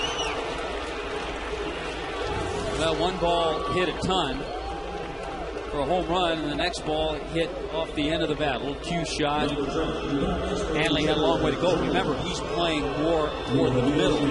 Hayward up there, the left-handed hitter. The only chance of getting it out there is if somehow Jorge Cantu could get there, and he just couldn't. Now it's Chipper, who walked in the first and was a big strikeout for Sanabia in the third. Sanabia struck out Chipper, then McCann. He's got to face that pair now with Hayward at first. That pitch just misses inside. Prior to this inning, 32 runners had reached base either by a hit or a walk against Sanabia, and only 4 had scored. And that kind of illustrates what we were talking about, his ability to get out of jams. Hitters were 4 for 33 against him with runners in scoring position.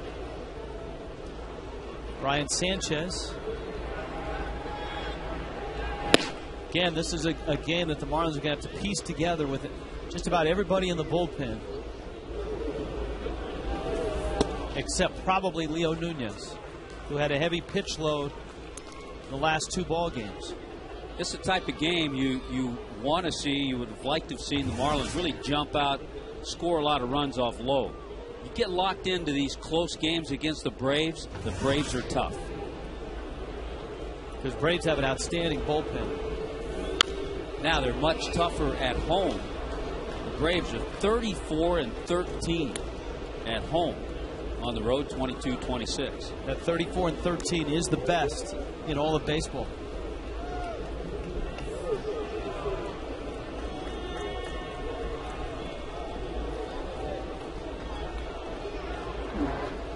Sanabia steps off. Hayward was thrown out trying to steal back in the first.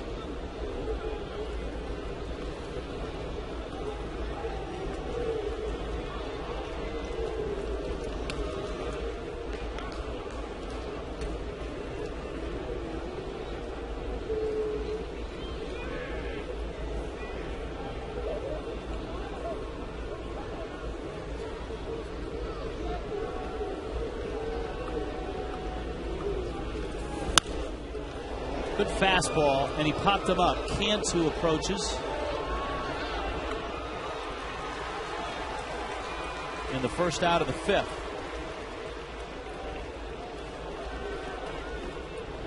Well, he got Chipper Jones to strike out in the 3rd. A big out. Gets him to pop up here in the 5th, and he has to deal with Brian McCann again, who also struck out in the 3rd inning. He may not deal with McCann. Here comes Edwin. Well, he's gotten that pitch count now 92. And that might be all.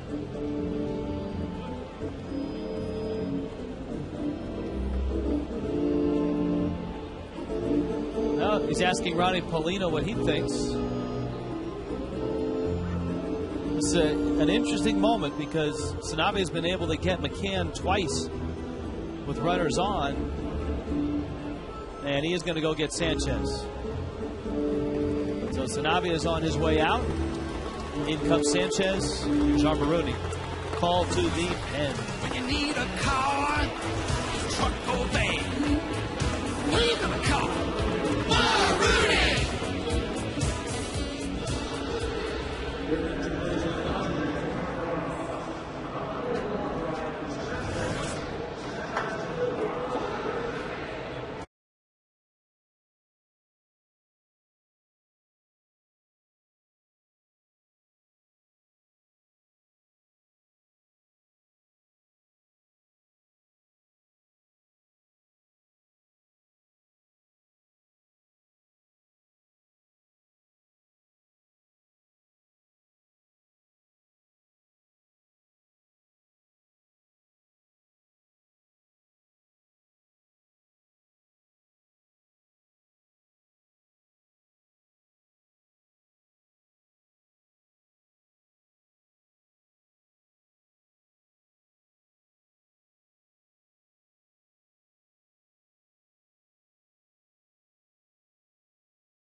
A bit here in the 5th. Alex Sanabria is out. Brian Sanchez is in.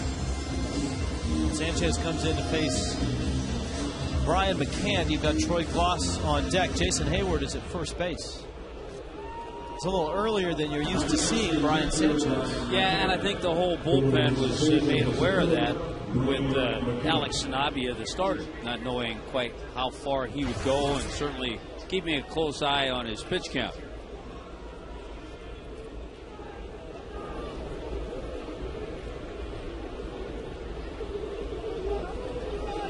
So Sanabria cannot win the ball game. But he's given the Fish what they wanted. And that was get to your pitch count. His team is on top. And now the bullpen takes over.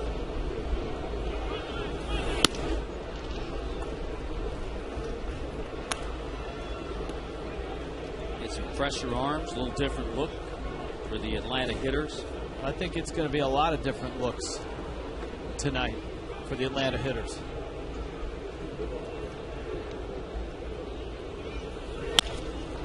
Ground ball, Gabby got one there. Hanley got two there. Second time tonight, Gabby Sanchez has started a double play, and both times he has handled it flawlessly.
Brought to you by Marooney, South Florida. When you need a car, truck, or van, who are you going to call? 1-877-Marooney. By South Florida Ford. Visit southfloridaford.com for great offers. And by Checkers, little place, big taste. South Florida tonight. The weather actually has been quite nice. Marlins and Braves in our Subway 5th inning. Play hard, eat fresh. Top of the order for the Marlins, Coughlin, Gabby, and Hanley against Derek Lowe. It's a one-run game now, 2-1. Marlins 2 runs coming on a Dan Uggla home run back in the first. Lowe has been Sanabia-like in that the Marlins have had base runners in every inning.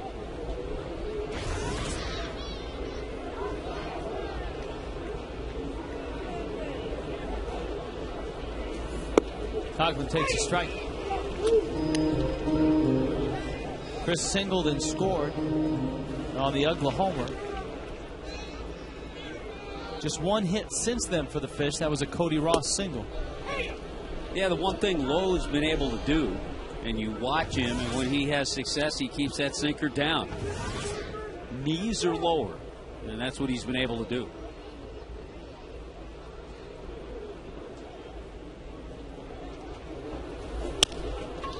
Coughlin rolls over on one. Prado throws him out. Coming up is Gabby Sanchez. He's our promo guy tonight.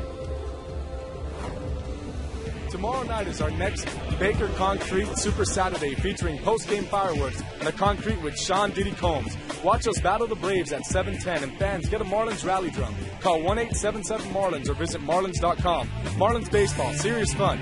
Get in on it. He's handled the 2 double play balls well. A little bobble on Concert, but no worries there. Chipper throws him out. And Derek Lowe is feeding his infield a lot of ground balls now. And no hits for Gabby, 0 for 3, but certainly 2 terrific 3-6-3 double plays. Here's Hanley, who was struck out and walked. Derek Lowe's pitch count is up there at this point.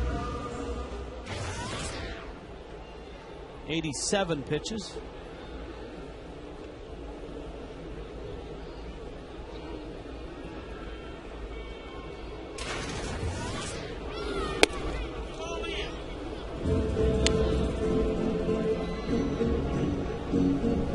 Hanley on this homestand just 4 for 24.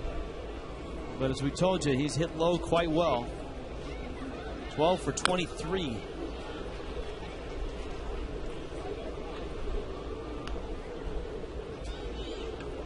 Do you think, and it's the obvious question with Hanley, do you think the home run hitting contest has affected his swing?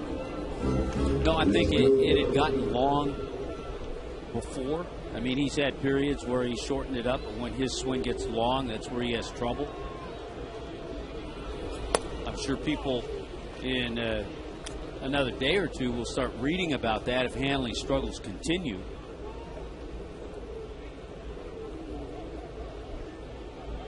But one of the biggest problems he's had all year is that his swing at times, and too many times, has gotten long, and because of that, pitchers bust him in just like that.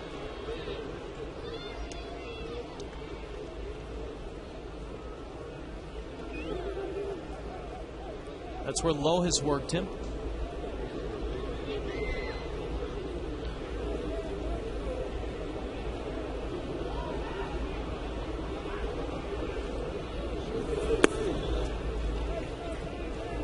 Count full now, 3-2. Derek Lowe's best year was 2002. With Boston, he was 21-8.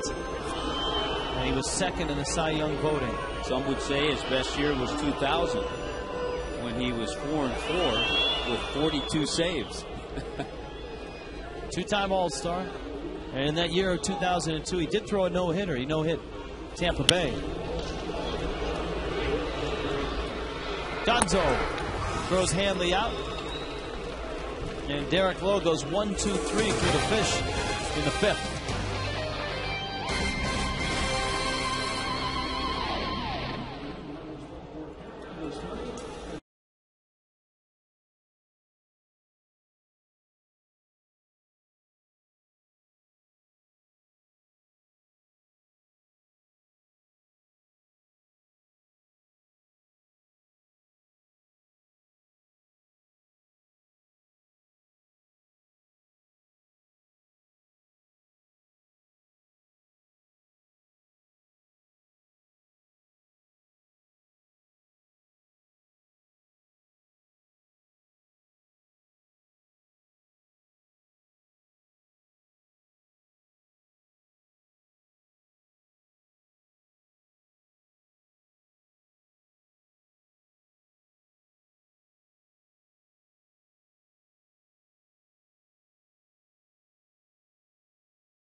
On top of the Braves. Moments ago in the Braves dugout, Derek Lowe getting a little help from the training staff. He's looking at his finger on the mound as well. That's the look of a pitcher who's concerned about a blister. Yeah, we saw that look a lot early in Josh Beckett's career. That was kind of a weekly soap opera, wasn't it? Yeah, who, by the way, is coming off the disabled list with back issues, and he's pitching tonight. Beckett is for the Red Sox in Seattle against Jason Vargas, who's had a pretty good year, but doesn't get a lot of run support. Nobody who pitches for Seattle gets much run support. Here's the 0-1 to Gloss. Foul back. We check in with Craig Minervini. Craig? Well, Rich, it's a pleasure to be with a guy we all know. The fight doctor, Freddie Pacheco, is here for the game countdown and has a new book out, Tales from the 5th Street Gym. I was just flipping through it. Amazing stuff, Freddie. Why'd you write the book? Oh, man, the 5th Street Gym is my life. I mean, that's the best part of my life. I did a lot of good things in my life, but the time that I spent in the 5th Street Gym, man, that was fun. You know, to be with Ali is fun. Right. Angelo and Chris adds to the spice, you know, and the fact that we had 17 champions. Well, 17 champions. Why was that 5th Street Gym so special, and did it catch on right away? No, it built up. It was special because you had to go there to get to the next step. I mean, if you're going to go for the championship, brother, you better be in the 5th Street Gym because that's where they taught you, and that's where the connections were, too. Don't forget the connections. The first time I ever heard of Freddie Pacheco was on an NBC show, and you heard Marv Albert with the fight doctor, Freddie Pacheco. One of my favorite times with Marv, he was wild. I mean, Marv was a very quiet. He didn't know what to make of me. I mean, you were colorful. But you know, he's very punctual and peculiar about his broadcasting. So we had a guy named Arnaz, fighting, and I kept calling him Arnaz, A-R-N-A-Z, Arnaz. Yeah. He says, "Tell me, what is it? Is it Arnaz or is it Arnaz?" Because you're saying one thing and I'm saying the other. I say it's Arnaz. So he'd get up there and he'd say, "Well, looks like bad days for Arnaz." I said, "Well, Arnaz is ending pretty well."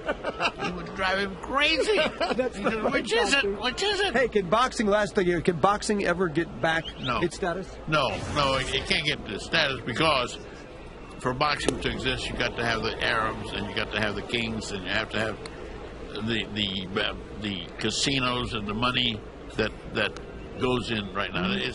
It's too much of a huge money thing, and a lot of dirty money in there.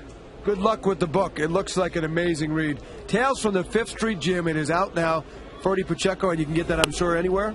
Anywhere. The best place is through your website or to get it at Books and Books, which is my favorite bookstore, and we have 3 or 4 bookstores throughout Miami, and that's the best. But let me tell you, there's a laugh on every page, and everything. There's not a word in there that's not true. I'll swear to it. I would believe it. Thanks. Good to see you tonight, Doctor. Nice to see you. All right, Bernie Pacheco, guys, back to you.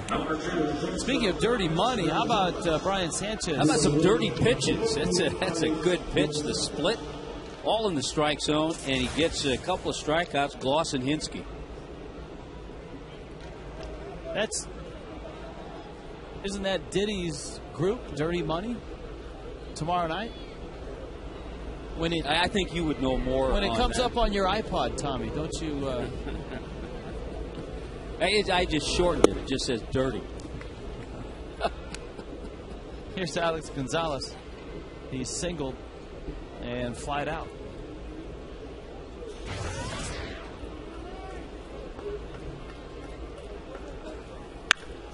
Lines that one into his corner.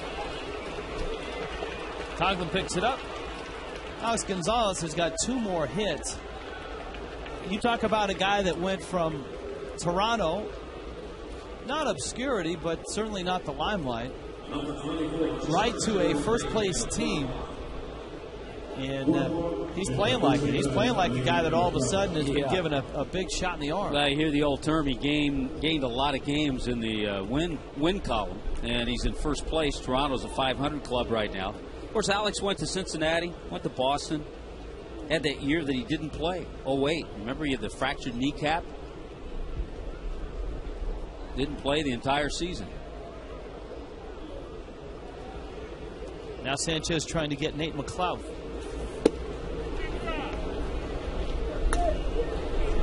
Taylor Tankersley is getting up in the Marlins bullpen.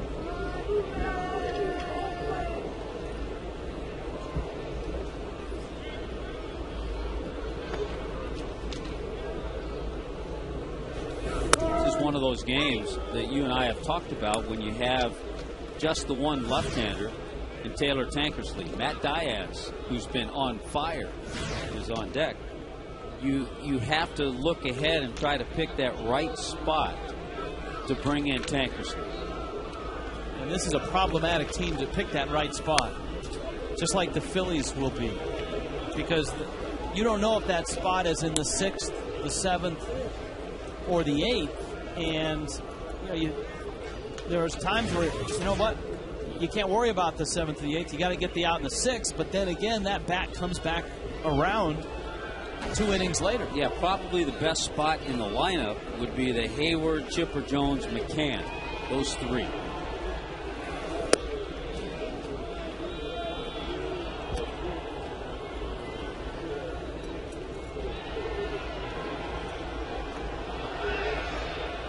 Two and two.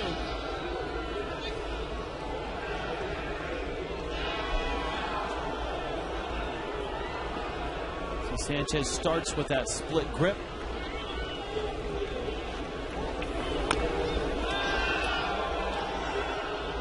Stays at 2 and 2. Marlins have just 3 hits, but have 2 runs. Braves have 8 hits, but just 1 run. Marlins have turned 2 double plays. Paulino has thrown out a runner trying to steal.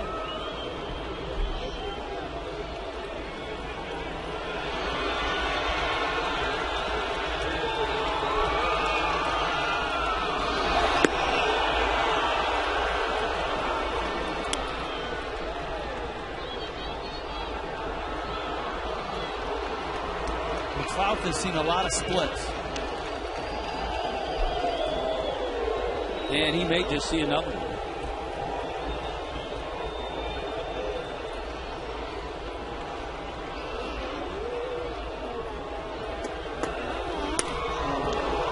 Fly ball right center. Cody on patrol is there, and he makes the catch. Another split. So Brian Sanchez gets 5 very important outs and hangs on to a 2-1 lead.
time, enjoy a Corona today. By TGI Fridays, celebrate summer with the new Caribbean menu only at TGI Fridays. Boy, how about that shot of the moon? I don't think a lot of people thought they were going to see the moon tonight with all the dire predictions of weather. Not if you watch local news. Storm Team 7, Storm Tracker, Doppler. But the good news is the worst of the stuff seems to have passed through, and everything's all right. Dan Uggla, and we're playing baseball tonight. Picked up his 17th home run of the season. A 2-run shot to center, and that's it offensively for the Marlins. Uggla leads it off. Because his spot didn't come up, Derek Lowe stays in the ballgame. So that finger must not be too big of an issue. Now we'll see how he's affected here in this 6th inning. Talk about consistency. 8 straight years he's had 30 or more starts.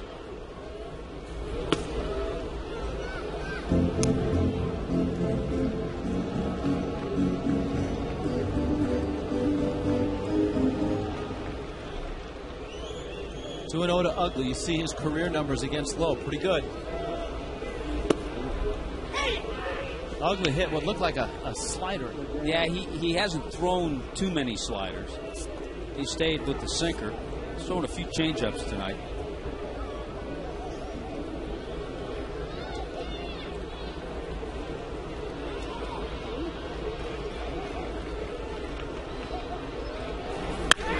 Uggla hammers it fair into the corner.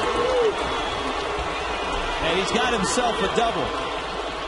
When it first left the bat, you thought maybe it would hook foul, but he hit it so hard he straightened it out.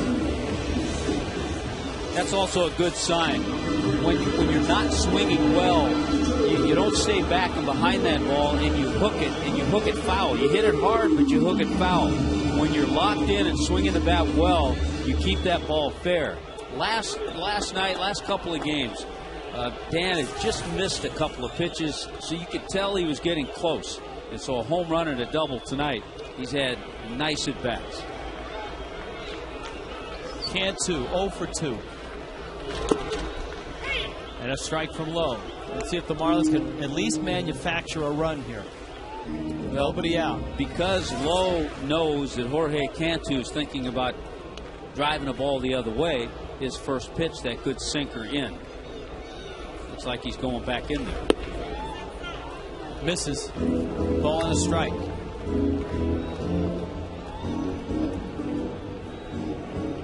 Now, Uggla's bat always seems to perk up when the Atlanta Braves are around.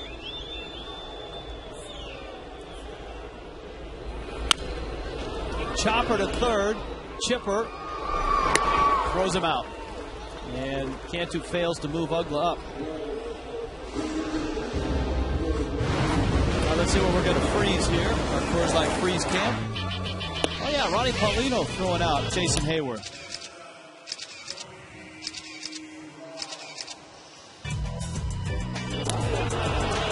Hayward complained vehemently. Our Coors Light freeze cam made it look like he was out.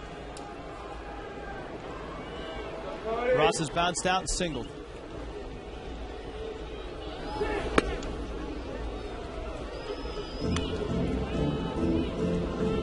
Jesse Chavez, Peter Moylan. Pair of righties. Braves' pen is really good. Really deep. And at the end, they've got Billy Wagner. An ERA of 3.29 for that Braves bullpen. You get a sense that Lowe is being cautious with Ross. He has Stanton on deck, although Stanton hit a bolt to the wall his last time up. And you have to get ready just in case it gets down to the pitcher spot. So Badenhop loosening up. But he had a changeup to swing at. Even Lowe's changeup is a pretty good sinker. He doesn't throw too much that stays up. It's basically a slower sinker.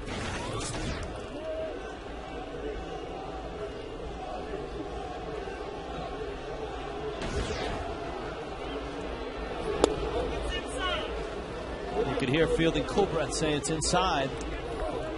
And so now it's 3-1.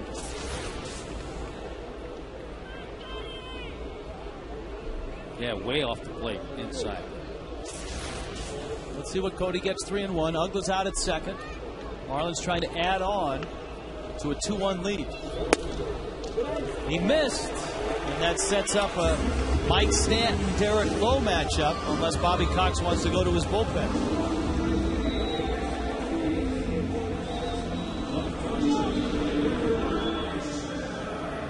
Bobby's still just relaxing there next to his pitching coach, Roger McDowell.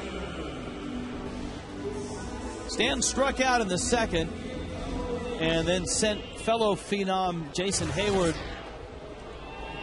385 feet from home plate on a searing line drive out.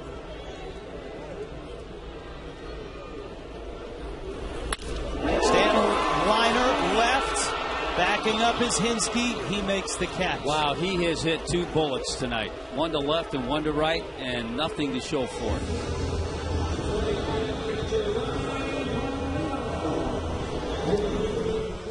Looked like he got the slider this time. On it, good swing, line drive. Frustrating. All right, here's Paulino, and both times that Paulino's been up, Lowe has pitched around him, and essentially not an intentional walk, but so careful that he walked him twice. Paulino's not an easy guy to walk, and then struck out Sanabria. Well, they saw yesterday's highlights. Peterson's on deck. Uggla at second, Cody at first. That ball is just foul. That may have scored both runners.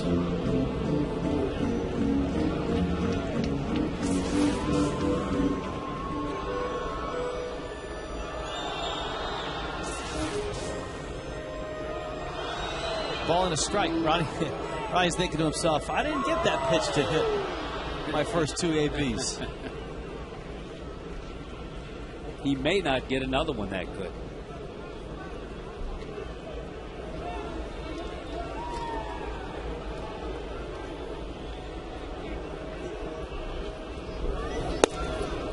Nope, that one was way outside. It's 2-1.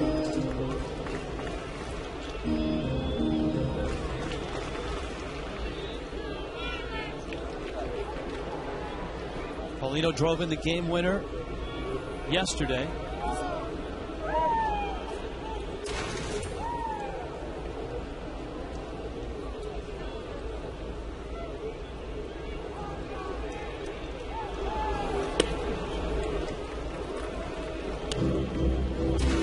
Doesn't look all too enthusiastic about pitching to Paulino here. It's 3-1.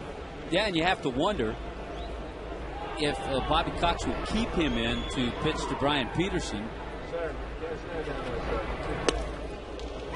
I just tried to find the corner with that slider as one of those pitches. If he missed, it wasn't that big a deal, but he happened to find the corner, a pretty good slider. Paulino thought he did miss. Now it's 3-2. Let's see if he gets that same slider. Yep, and that one did miss.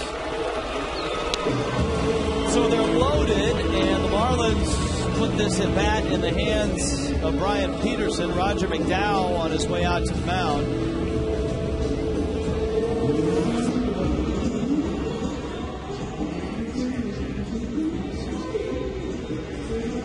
They were looking at that finger of Derek Lowe. He really hasn't looked at it since he's been out there. Boy, this is one of those times that you'd really like to see something from off the bench. It's been a struggle for the Marlins getting key pinch hits this year. Mike Lamb, who's not with the ball club, actually leads the ball club with 7 pinch hits, but 7 for 35. If this were the 8th inning, you'd probably see Wes Helms. Yes. But you've got Peterson, who really hasn't been in this role in his career, now trying to do it at the major league level. The other thing, you even look further beyond the 8th inning, and you think, well, if it's a close game, you look west maybe against Billy Wagner, too, because you know he's going to be in there closing games. Peterson takes a strike, and it's 0-1. Bases filled with fish.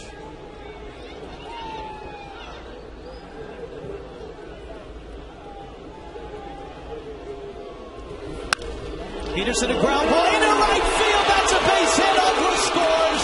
Here comes Ross, and there's your big hit. Brian Peterson. Boy, that's got to feel good for the youngster. Well, what have we seen over the last few days? Ronnie Paulino, a big hit. Donnie Murphy, a big home run. So a lot of contributions from areas that the Marlins haven't been getting a lot from. Bonifacio, pinch hit triple. He gets the slider. Stays back, gets it out of the reach of Martin Prado. A huge pinch hit for Brian Peterson, driving into and opening up the lead. You surprised he threw 2 sliders in a row to him? I think he was just trying to stay away, and he got the first one in the right spot. Bobby Cox would have liked to see a better pitch. Looks like he's going to make a double switch. But what a great at bat, and what a great feeling right now for Brian Peterson.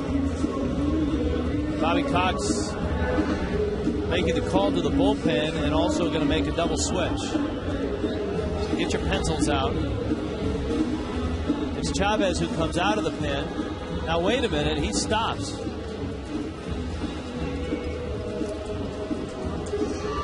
And now he arrives. All right. So Bobby Cox proceeds out to the mound. Here's our Marooney called to the pen. When you need a car, truck, or van, who you gonna call? Marooney!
That one almost hits Coughlin.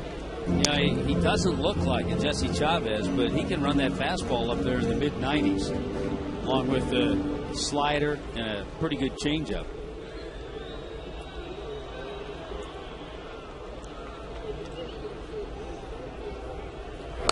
Peterson, not a big lead. Remember what I talked about the other day with Donnie Murphy, how all of a sudden you get a hit like that and you just feel part of the team, and I'm sure that's the same feeling Brian Peterson has right now. Well, you start to believe, you get a little confidence, and so the next time he's in that role, he knows he can do it. Coughlin pops it up. Gonzalez makes the catch, but the Marlins get 2 big runs on 1 big pinch hit by Brian Peterson.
Spanish Porque no broadcasters. saludamos a Rich y a Tommy. Hey, Rich, Richie, Tommy, how are you? Hey, good. You know that base hit by Peterson? Yes, sir. Enorme. Enorme, It was right. enorme. Hey, Spanish is coming along very well, Tommy. Nice, well done. Yes, he was. That's why we need a left-handed hitter, no question. Oh, yeah. It produces right there 2 runs, and it's a great game so far. Well, Cookie was talking earlier in our show over here how he thinks that every team should have between their 3rd, 4th, and 5th batter at least one good left-handed power hitter. Badenhop, the king of the comeback. Definitely, del 1 al 3. Yeah, that's right. And I know I've talked to Cookie. Cookie's talked to all of us about the balance of a lineup, and that's one of the areas where the Marlins lack as far as that nice left-handed bat. Well, I think those are in the future. I think in the minor leagues, and pretty soon in the near future, we might see some of them coming up. But I believe that will help tremendously once we get established and see what happens if we do trading or if we sell or we buy, Tommy and Rich. I don't know what's going to happen. We'll see. It's interesting. It could be a little of both. You could sell something so that you buy something. That is true. Absolutely true. I think a lot of people focus on you got to be one way or the other. You know, you look at the Phillies, and it looks like they would be buyers, but in order to be buyers, they have to be sellers of a guy like Jason Worth. Well, that's the thing, is a lot of money involved there, so they have to have the difference between selling one outfielder and maybe getting the other player that they need to win and get into a playoff. There's probably a few teams in contention that would love to have a Jason Worth. Well, he's got a lot of power, no question, and he's a good defensive outfielder. I think a lot of them that are trying to win will try to go after him, depending how much it costs you.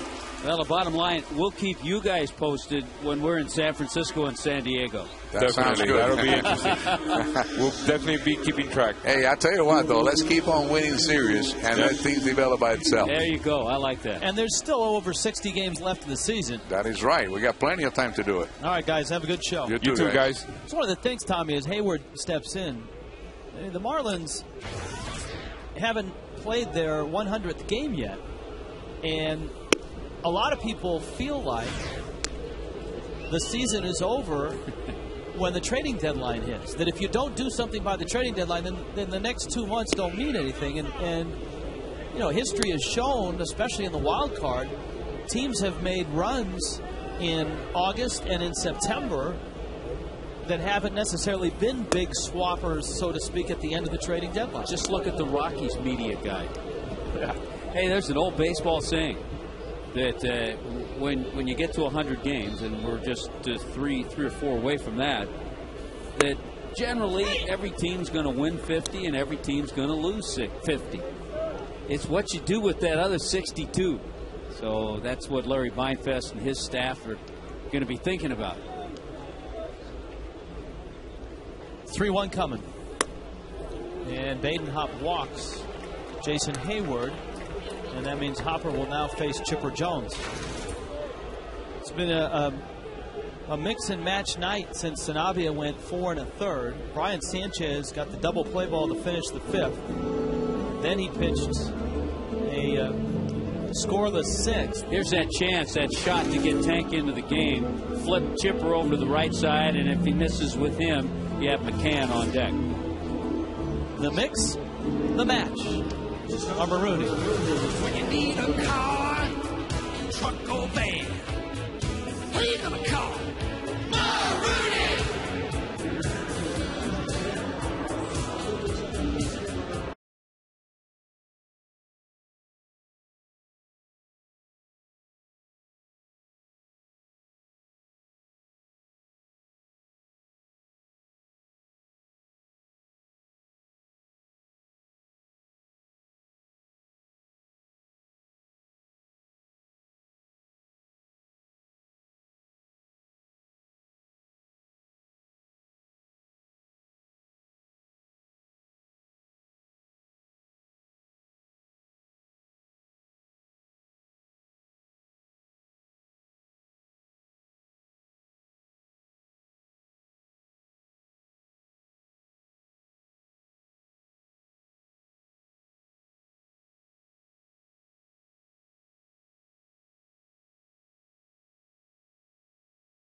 this year and have won 4 of the 6 between the two. As we noted, this is the first of 12 times that these two teams will be playing here. And I got another good trend for you and why Edwin Rodriguez made that switch. He knows the numbers. Chipper Jones against the Hopper, 4 for 7 with 2 home runs. Chipper Jones against Taylor Tankersley, 1 for 5. I would take the 1 for 5. Plus you got McCann on deck, the lefty. Tank delivers a strike. Chipper an 0 for 2 night with a walk. Good speed at first with Hayward.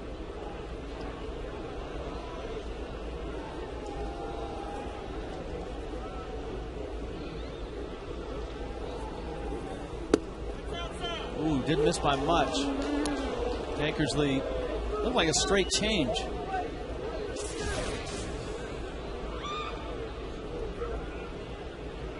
And it did not miss by much.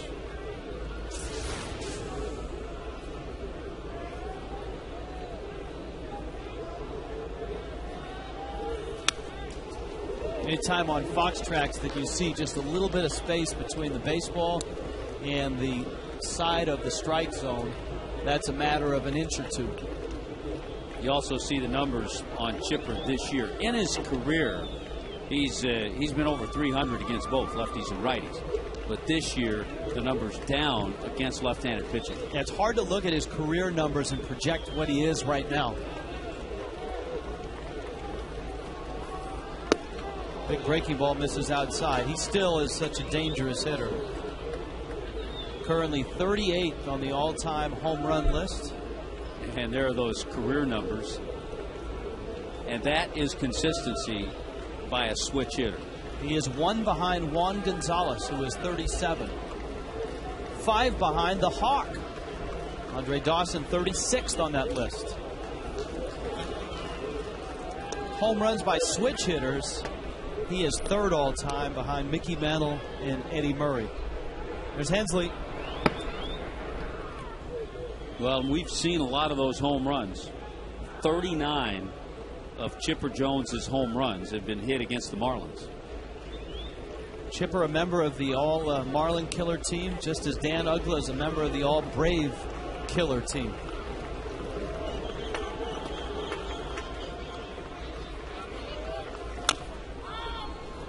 Tank came after him with a fastball. It's a fine line, too, when you think about pitching to a guy like Chipper Jones. Part of you wants to not pitch him the way you did 5 years ago. But then another part of you says, yeah, but he can still come up with that big base hit. Hayward on the move on a 3-2.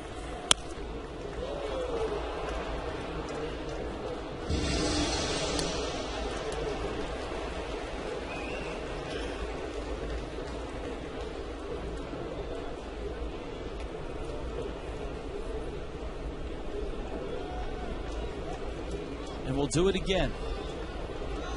Marlins got 2 in the first, 2 in the 6th. Tankersley missed outside.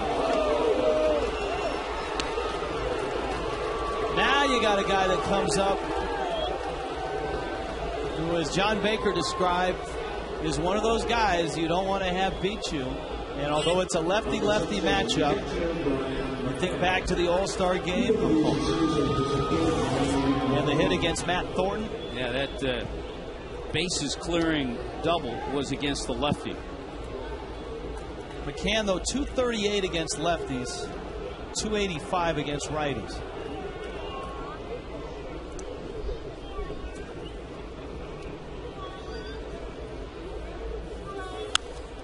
Got a fastball. Fouls it back. Of course, the Braves only run tonight on the Prado home run. The Braves are 0 for 7 tonight with runners in scoring position.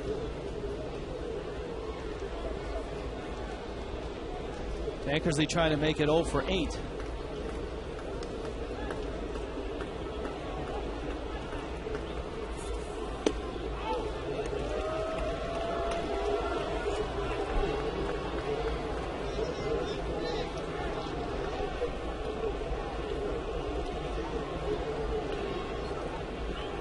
Takahashi Saito. 1-1 to McCann.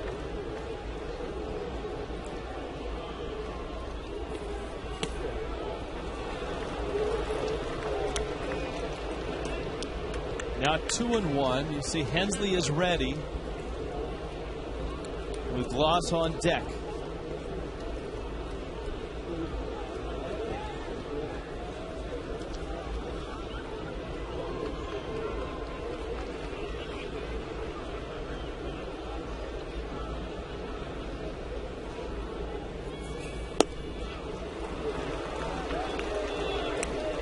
Well, you have to throw strikes, and it's one thing that Tank has done to lefties. Lefties just 1 for 23 against him. But in order to make that 1 for 24, you have to throw some strikes, because this is going to be the last hitter he faces. 3-1 coming. Hayward and Chipper out there.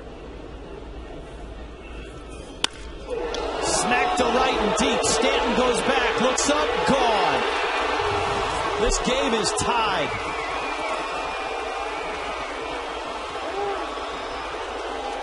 Well, you have to get ahead, and you can't just throw a fastball down the middle, and that's what Tank did. He had to do that, at least throw a fastball for a strike in that situation.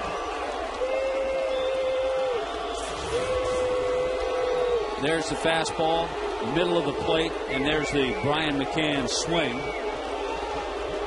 And all of a sudden, a tie game. 4-4 here in the 7th.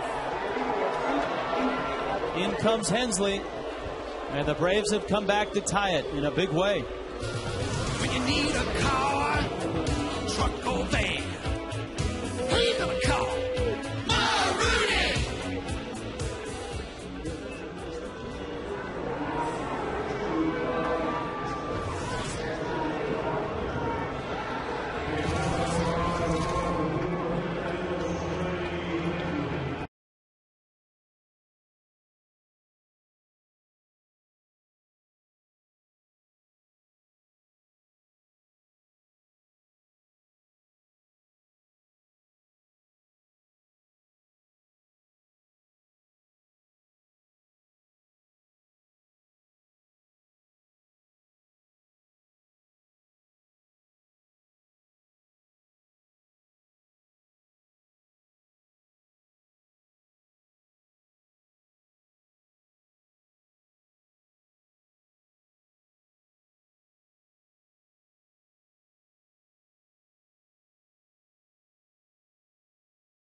Single by Brian Peterson, and the Braves, the Martin Prado homer and a 3-run shot by Brian McCann, and it knocks Taylor Tankersley out of the ball game. In comes Clay Hensley, and up comes Troy Gloss.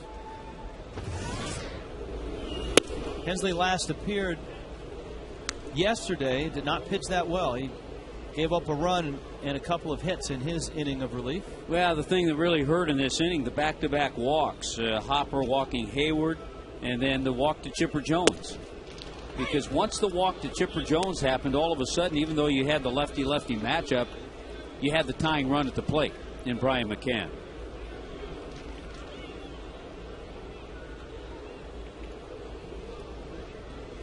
Hensley trying to get the final out here in the 7th.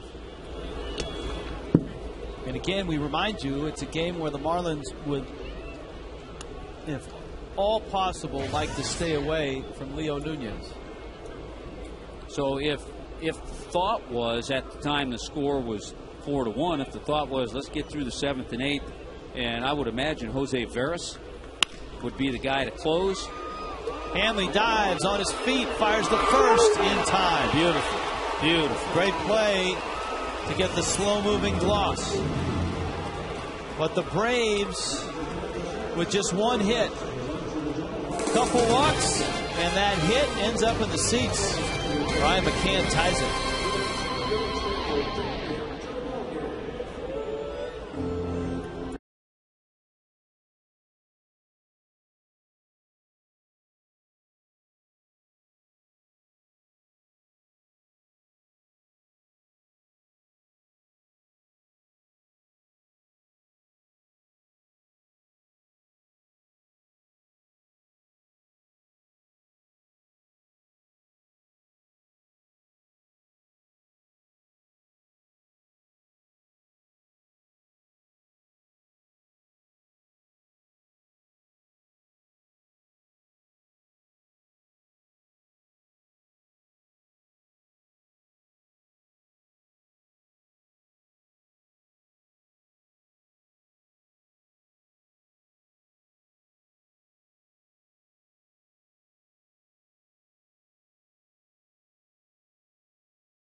A 3-run shot by Brian McCann, a tie ball game after the 7th inning stretch. Along with Tommy Hunt and Craig Minervini, Rich Waltz with you. John Sulzer is our producer. Mike Rubin is our director. Ken Lee, our graphics coordinator. Peter Moylan, who comes in for the 3rd straight game for the Braves. The oft-used Australian. Yeah, he's got one of those rubber arms. Throws from down under, and why not? He's from Australia. And over the years, the Marlins have seen a lot of Peter Moylan with not a lot of success. No one on the Marlins roster has ever homered against Moylan. Gabby way out in front. And now Moylan ahead in the count 0-2. Moylan's second in the National League in appearances. He is now 2 behind Pedro Feliciano, who has 54. This is Moylan's 52nd.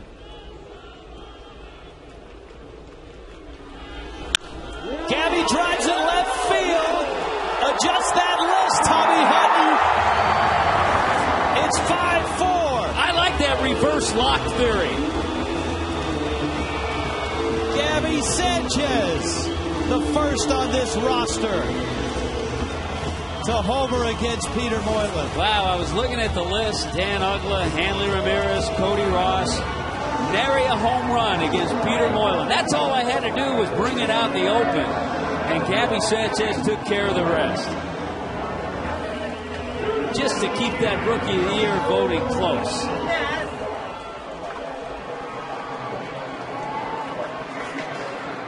Here's Hanley now.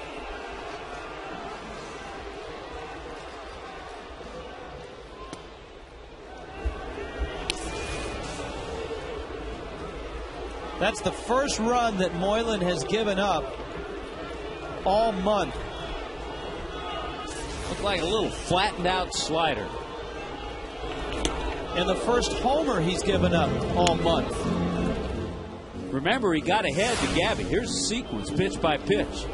Sinking fastball, strike. Slider away, strike. Now watch this slider. It stayed in. Middle of the plate. Gabby was ready. And for for Gabby Sanchez, number 11 on the year. 0-2 to Hanley.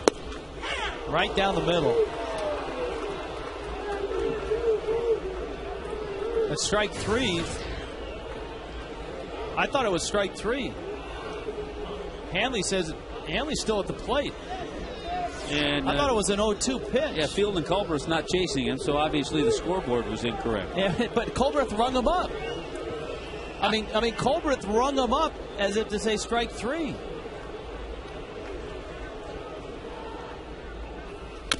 Either that or that's a very violent strike 2 call.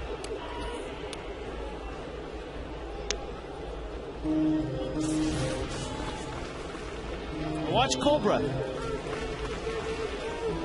That's the strike 3 call. Everybody's confused. Now, sometimes umpires lose track of the count. By the way, only the 11th home run that Moylan has allowed in 222 innings. So he doesn't give it up very often.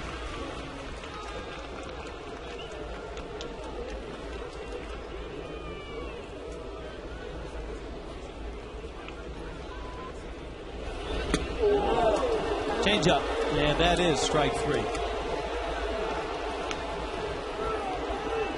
Leaders of the game presented by JM Lexus. Gabby Sanchez with that 11th home run now pulls even with Jason Hayward. And JM Lexus price made us number 1, 18 years running. With JMLexus.com to find out how.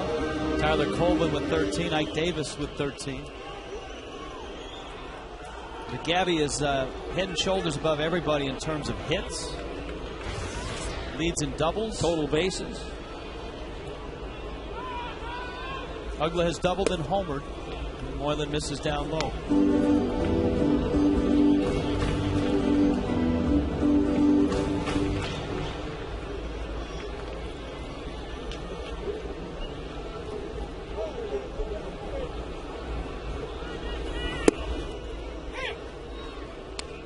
See the reverse lock theory. You say that lefties are just 1 for 23 against Taylor Tankersley, and what happens? McCann hits the home run. And you say no one on the Marlins roster had homered off Moylan, and Gabby goes deep. Yeah, but we also said Ugla had really hit Derek Lowe well, and tonight he really hit Derek Lowe well. Yeah, that wasn't the reverse. He hit a 2-run I'm not home saying run. it always happens. Just when it's convenient. Just when it works. Yeah, just when it works.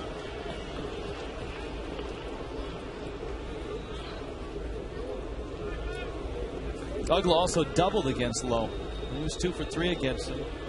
But now 10 for 25 in his career against the veteran right-hander. Ooh. Ugla had a pitch to hit. He just missed it, 3-2. So it's a 1-run ball game. It'll be interesting to see how the Marlins try to get to the 9th if indeed. Well, Hensley was able to get out of that 7th inning quickly. Hensley threw just 4 pitches.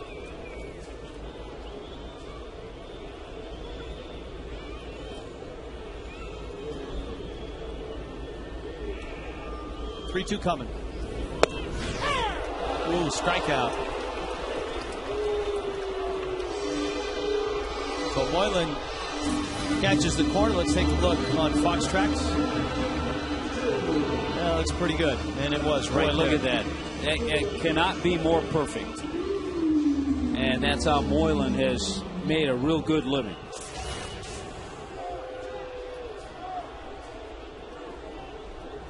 Especially for someone who scouts spotted pitching for Team Australia in the World Baseball Classic. I'll bet you he can throw a mean boomerang.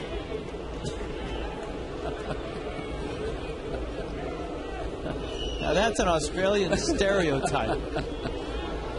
Well, with the motion that he has, too.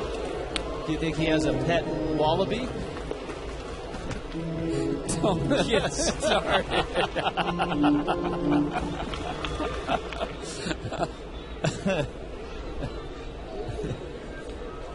He does own an Outback franchise, apparently, Tommy.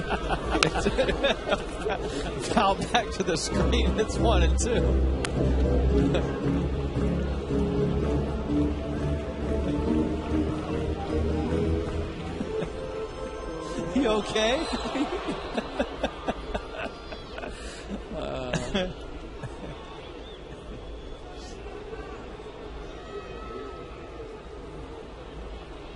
One, two coming.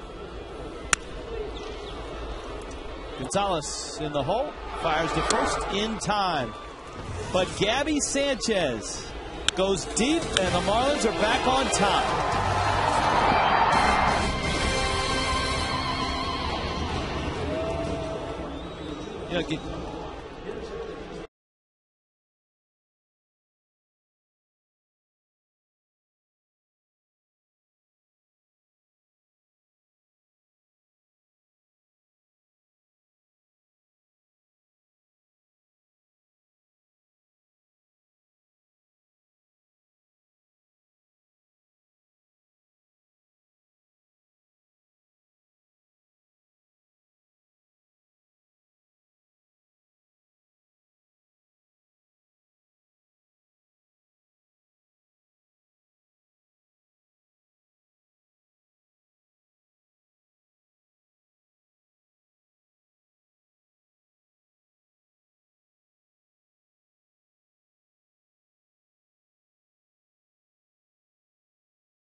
Five-4.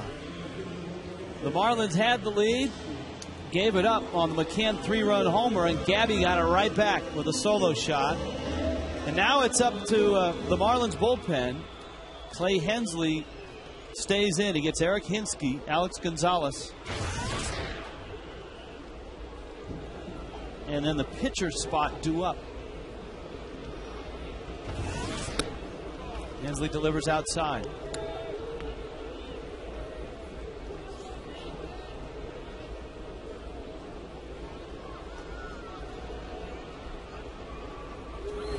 One of the numbers we threw out to you early in this telecast. The Braves have won more games than anybody in baseball in their last at bat this year. Bobby Cox's team has won 16 times. That's 10 more than the Marlins, who have won the least amount in baseball, just 6. Well, obviously, a number of those on the road, but a lot of them, I'm sure, at home, and that's one of the reasons they're 34-13 at home.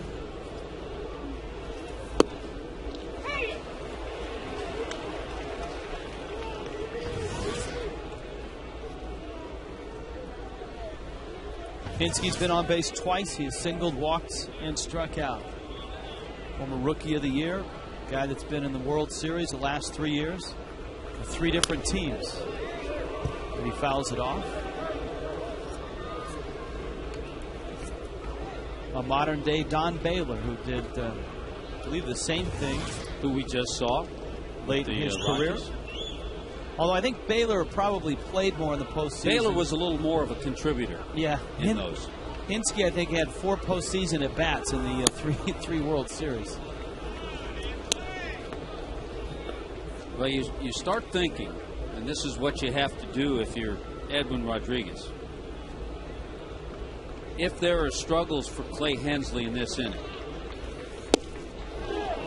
like a leadoff walk, but that wasn't a bad pitch. Here's a look. Will Fox track it for you? Now we've lost our fox track on that. Boy, that was close.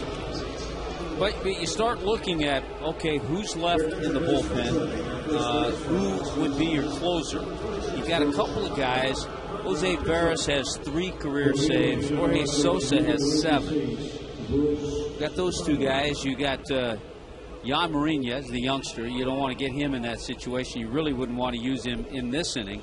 And that is all, in fact, if Leo Nunez is not available. Now, Bobby Cox doesn't know that. We don't know that for certain. Yeah, Leo Nunez may have picked up the phone and said, I can go, and the Marlins may make that decision that, all right, if we have to, Leo, go get a hitter or 2.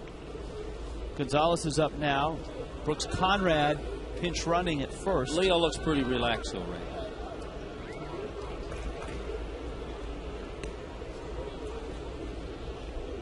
Pitcher spot is due up next, and Omar Infante has emerged on deck. But that's how it changes this whole inning if, in fact, Leo's not available. All-star Omar Infante.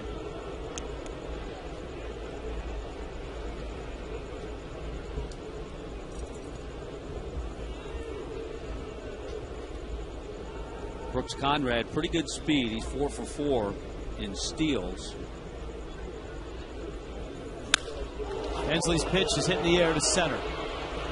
Cody makes the catch.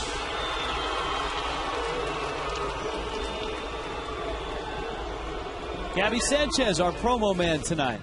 Hey Fish fans, how would you like to play catch on the field with my teammate Cody Ross? Visit any participating Jiffy Lube and register. You can win 1 year of free oil changes plus the chance to play catch with Cody. Visit Jiffy Lube for more details. You know, great smile, and all we ask of our players that do the promos is that they hit a home run on the night that they do the promo. Yeah, you know how players are so superstitious. He's going to want to do the promos every night if this lead holds up. All right, here is Infante, who does a little bit of everything and takes a strike. Generally not on an 0-1 pitch, but keep your eye on the count because it could lead to a hit and run. This is a combination that Bobby Cox will use with Infante. Good back control. We talked about Conrad. Pretty good speed at first base. Now's your opportunity. A lot of managers, 1-1, 2-1, like to put on a hit and run. The sign may be when I'm taking a drink of water. It can be that simple.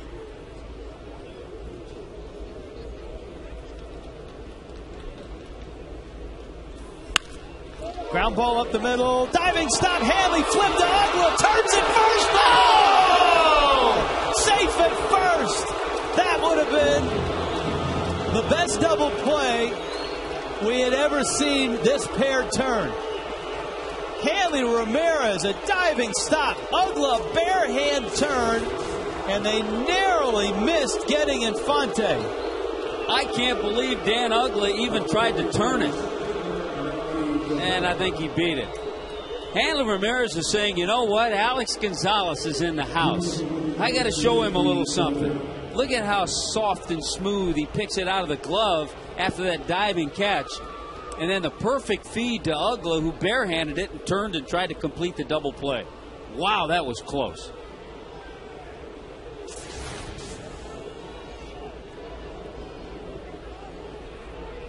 Now it's Melky Cabrera, who was 0 for 1 in this game. Hensley trying to get through this 8th inning. Well, and you know when it gets around to the 9th, if Hensley's successful getting Cabrera, it'll be back to that top of the order for the Braves. Prado, Hayward, Chipper.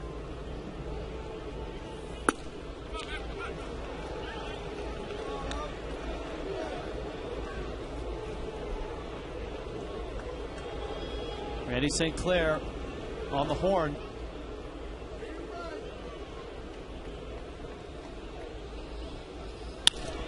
Off of Hensley. Ugla has it, flips it, got him. Wow. The Marlins with some nice defense hold the Braves back and hang on to a 1-run lead.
by the Marlins may not be reproduced or retransmitted in any form, and the accounts and descriptions of this game may not be disseminated without the express written consent of the Marlins. Wow, what a top of the 8th.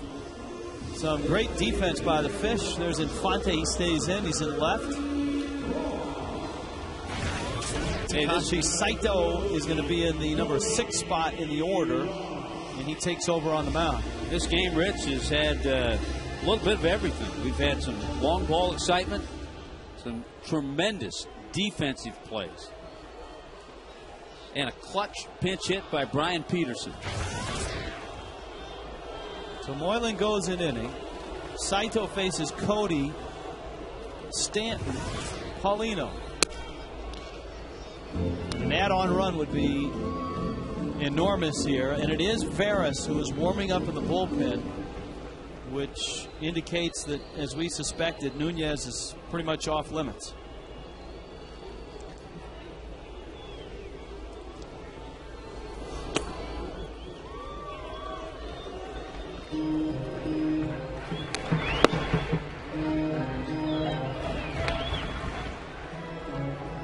Veras, a guy who had 3 saves. We mentioned those 3 saves came when he was with the Yankees.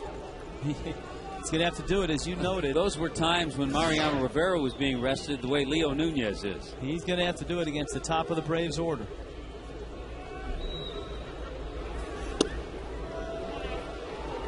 Saito still has pretty good stuff at 40 years old. Yes, he does. Good running fastball, good slider.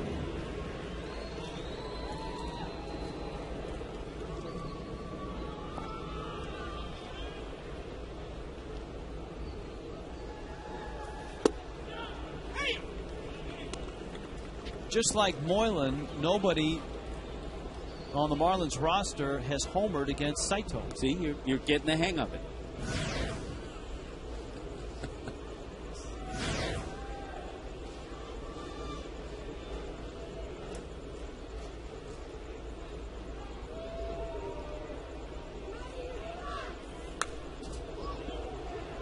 Count full 3-2. Phillies shut out the Rockies. Roy Halladay is now 11-8. Hard to believe that Halladay has 8 losses.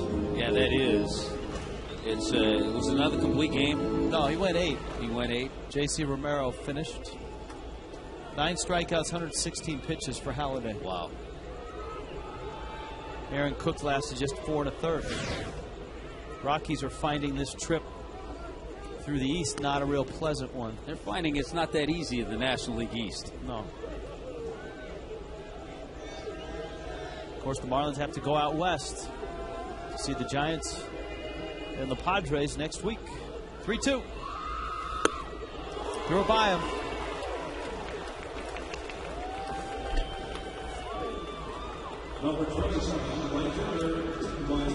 Here's Stanton, and he's 0 for 3, but he had a bolt to right that Hayward snared up against the wall, and a liner to left that Hinsky ran down. So some good at-bats, but an 0 for.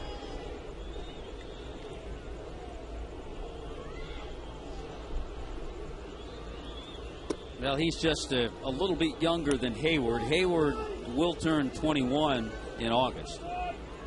And Mike doesn't turn 21 until after the season.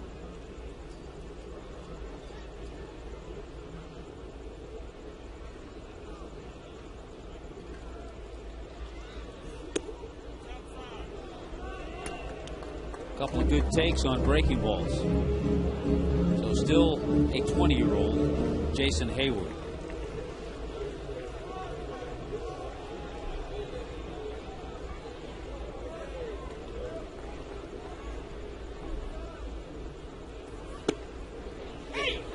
There's the fastball for a strike. It's 2-1.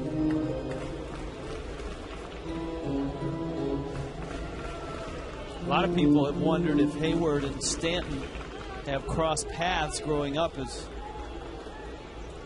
elite players on travel teams, all-star teams. And they did not. That's because Stanton didn't play on any of those teams. Hayward, of course, in that East Cobb program, ever since he was 11 or 12, travel, AAU, all those great youth teams. Stanton was busy playing other sports. He just played baseball when it was baseball season.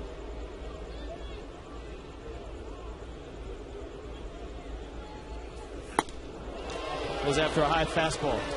Saito has been tough. He struck out Ross and Stanton. Jaguar performer of the game. Marlins bullpen, Brian Sanchez out of the pen. Much needed relief for Alex Sanabia.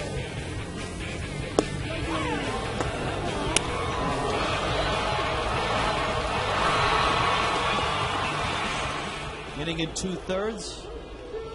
Gave up just the hit. Here's Paulino. I would think Brian Sanchez was in line for the win until McCann tied it. Remember, Sanabia didn't get the qualified 5 innings, and Sanchez came in at a key time in the game.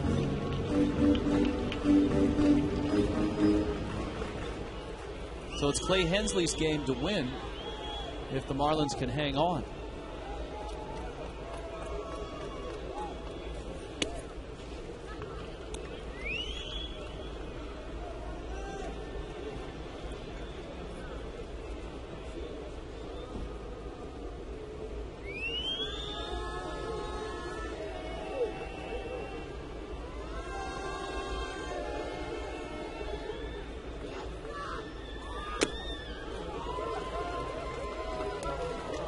Saito gets strike 2. Saito has always been a good strikeout reliever. 8th in all of Major League Baseball since the 2006 season. Strikeouts by a reliever.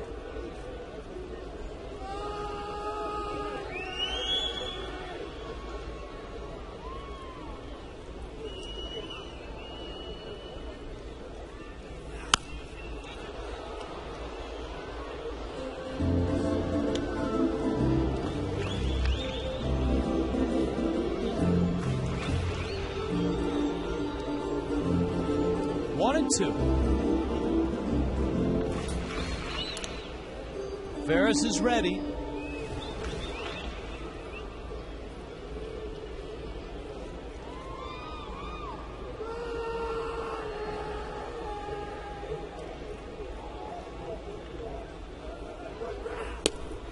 Saito misses outside.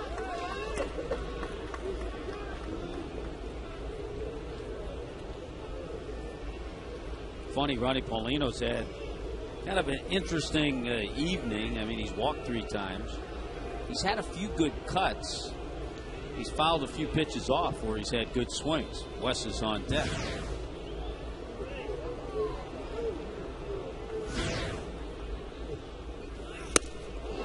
Got him. Saito strikes out the side.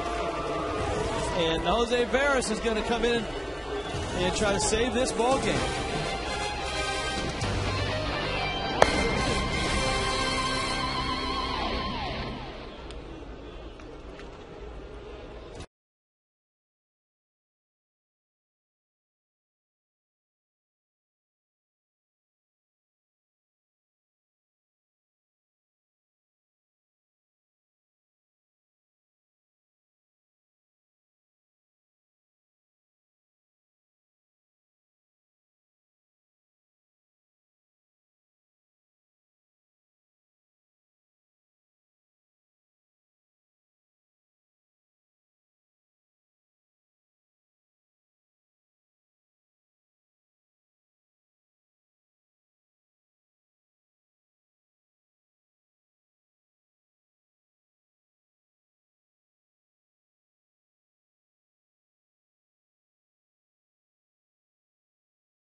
Maroney. South Florida, when you need a car, truck, or van, who are you going to call? 1-877-MARONEY. At Geico, 15 minutes could save you 15% or more on car insurance. Visit us at geico.com or call 800-947-AUTO. In South Florida tonight, the Marlins are without their closer, Leo Nunez. And so Jose Veras is coming in the double switch. Wes Helms takes over at third base. And Helms goes into the 9 spot. Veras enters in the 5 position. Yesterday, Veras got some important outs. Yeah, Veras pitching in the 7th inning, some huge outs. Got the strikeout and that line drive hit by Seth Smith.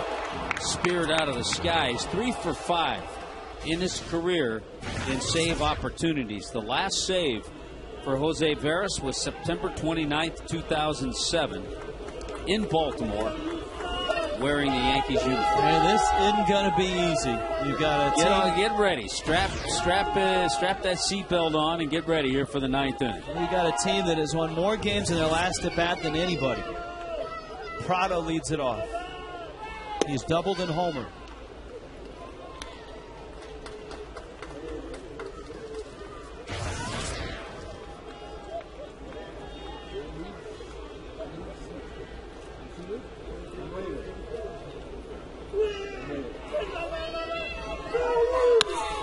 Lines that one into the corner. Coughlin after it. Up with the ball. Prado's got himself a lead-off double. Wow, Prado with a big hit. He cooled off somewhat after the All-Star break. He had an 0 for 15 at one point, but no problem tonight. 3 hits, 2 doubles, and a home run. Fastball, middle of the plate, and Martin Prado crushed it.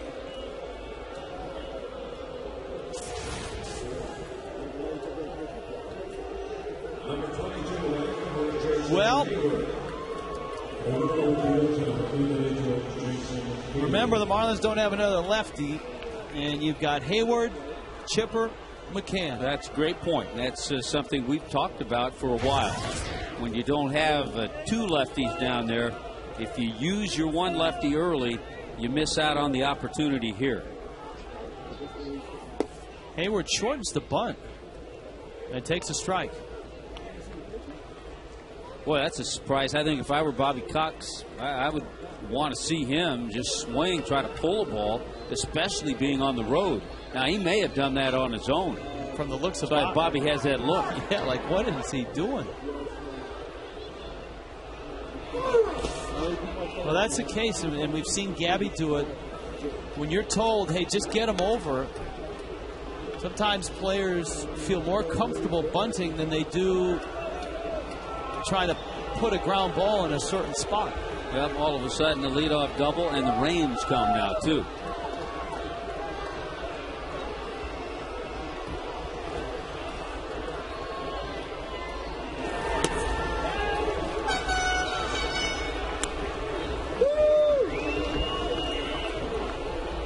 Two and one.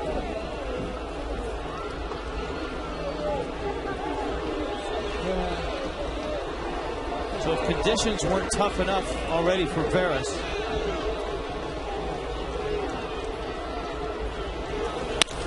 a liner to Hanley. Marlins get a break.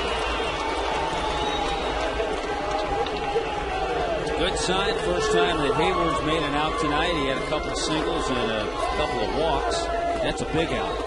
And keeping Prado at second base. Good job by Prado knowing where Hanley was, not getting doubled off. Now it's Chipper, who's walked twice, popped out, struck out.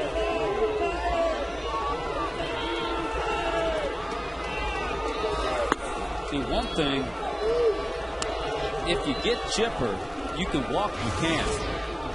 And the umpires are going to stop the game. I'm surprised. I mean, unless they know this is locked in for a while, I've seen it rain harder and games not stop, maybe because of the the nature of the situation here in the 9th inning.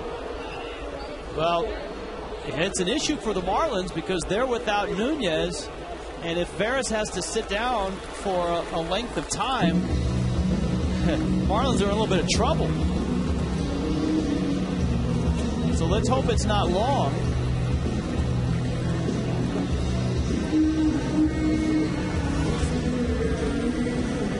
The grounds crew hustling to get the tarp out. This game is in a rain delay.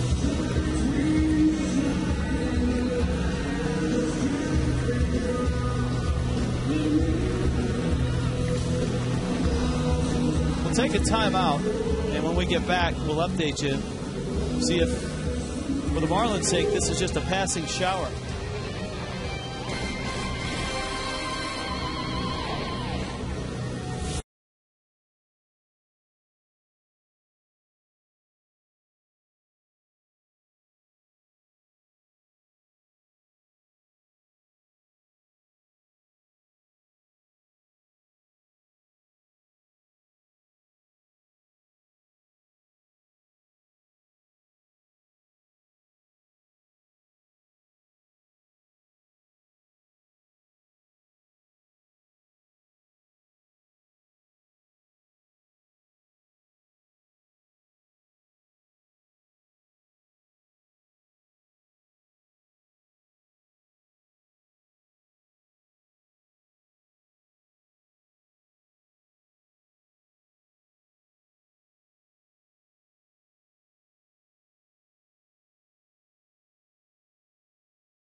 5-2 and a 3-2 win in that Rockies series.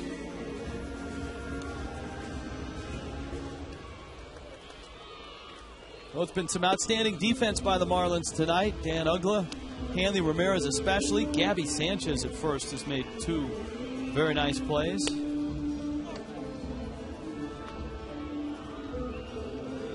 Remember, in the double switch, Wes Helms is in the 9 spot and now at third base. And Wes Helms certainly familiar with his former team, the Atlanta Braves. So it's going to turn out to be a little over 10 minutes. So Chipper is up. I believe the count is 1-0.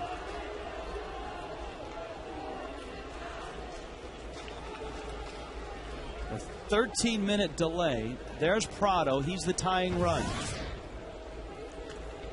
In the 9th, Veras back to work.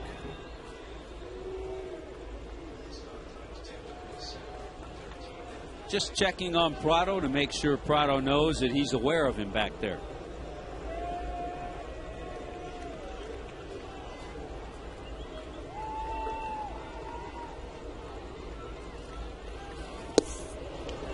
Missed in with a fastball. The only thing that's tough, looking at it from a player perspective, and this is true both sides, you lose a little bit of the flow. It's one thing to have an hour rain delay. A little different to have 13-minute delay. Well, he's lost the strike zone. It's 3-0. Now, if he walks Chipper Jones, there goes out the window that opportunity to maybe walk Brian McCann. And then go after the right-handed hitting Gloss.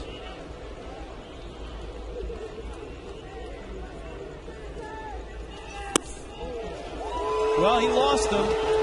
And here comes McCann, whose 3-run homer tied it in the 7th. Here's where you'd love to have Leo Nunez. Nunez unavailable. It's Veras going to have to get a good left-handed bat out. And with the situation with runners at first and second, here's that big McCann home run off Taylor Tankersley, who had fallen behind and had to go to that fastball right down the middle of the plate. But the situation being runners at first and second, you can't put that big shift on the way the Marlins usually do with McCann. You have to play in a little more of a double play situation, so he has more of a hole on that right side. First pitch misses outside. Now Veras has been able to get left-handed hitters out this year. Lefties hitting just 143 against him. But he hasn't found the plate since the delay. He's missed on all 4 pitches since the rain delay.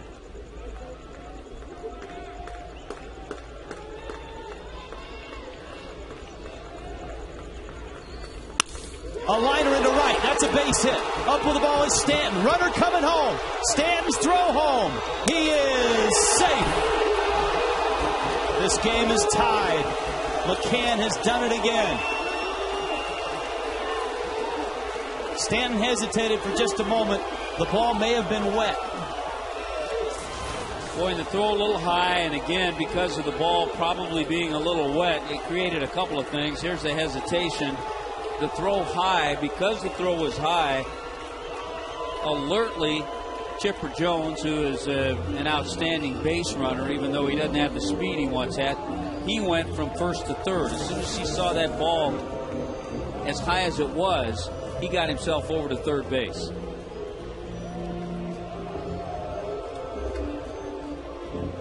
And now Veras, with no safety net, there's nobody warming up in the bullpen, has to go after Gloss and hope for a ground ball, a pop-up, a strikeout.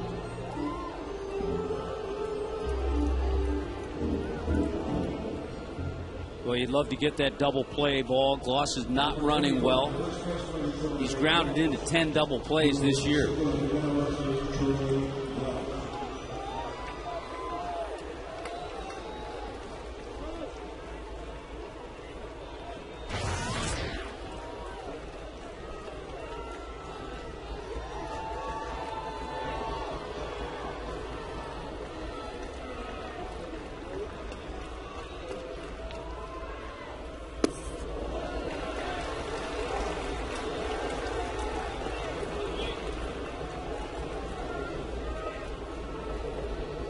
1-0.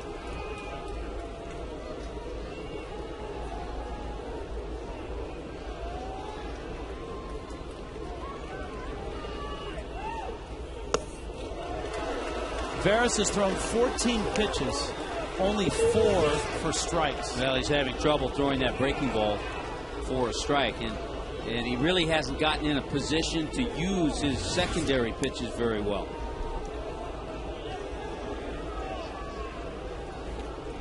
Pitcher spot is due up next, and it's Marlin killer Matt Diaz.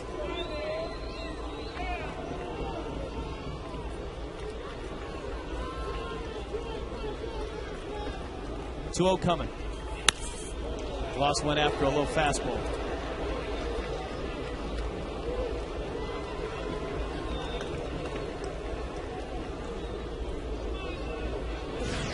There's Diaz.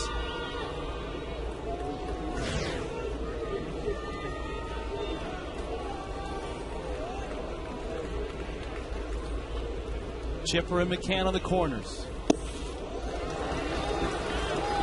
Just can't get that pitch over.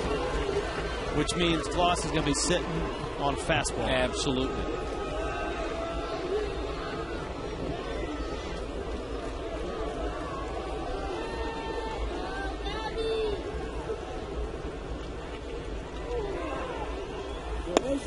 Ooh, that fooled everybody.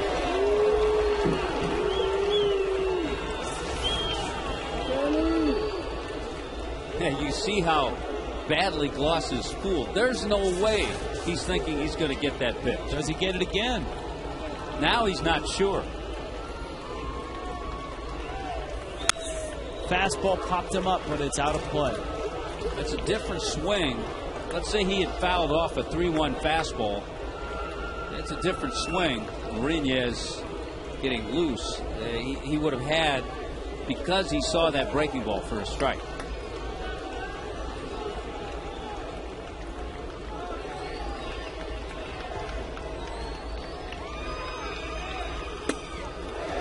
Walked him. Bases loaded. Diaz against Veras. Well, not what Edwin Rodriguez had hoped for. 2 walks, 2 base hits in this inning. 19 pitches, 7 strikes.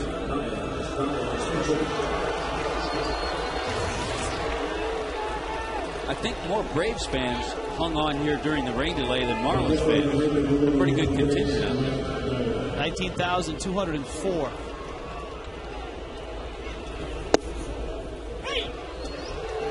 Boy, Ronnie Paulino is making him stay with that pitch, though. Look at that. 381, 8 career home runs against the Marlins. 52 games. That's in 52 games.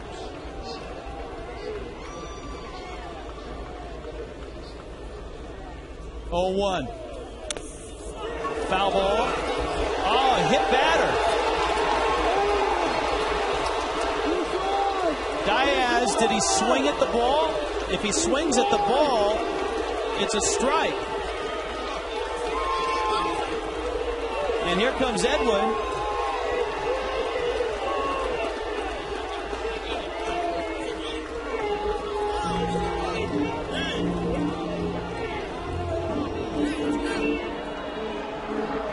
But the Marlins are not going to get an appeal.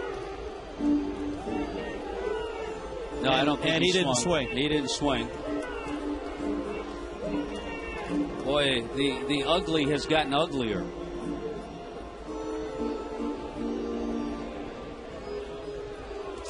That's a hard-earned RBI for Matt Diaz.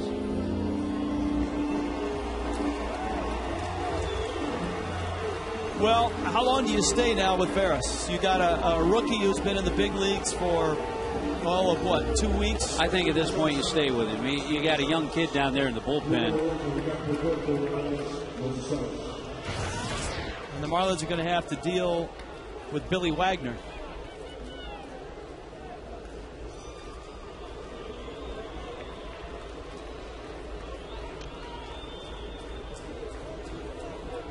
If they can get to him.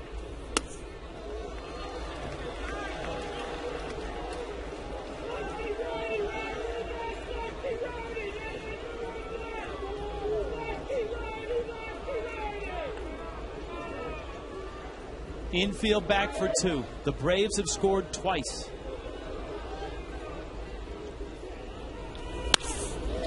Gonzalez pulls it foul.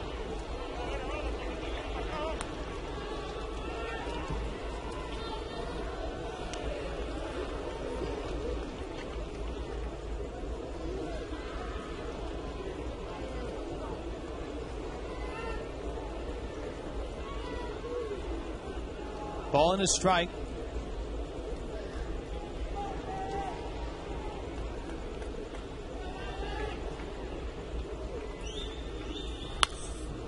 Well, we talked at the very beginning of this game, Rich, about the importance this weekend of the bullpen. With Sanabria knowing he wasn't going to go too deep into the game, Alex Sanabria went 4 1/3. A lot of pressure, I think, on Anibal Sanchez tomorrow night. Most likely we'll see Chris Volstad, that hasn't been announced, on Sunday. 1-2 coming. And Volstad, if he is the pitcher that will start Sunday, he'll be working on 3 days rest, not his normal 4 days. And he threw about 60 or 70 pitches the other night. 2-2.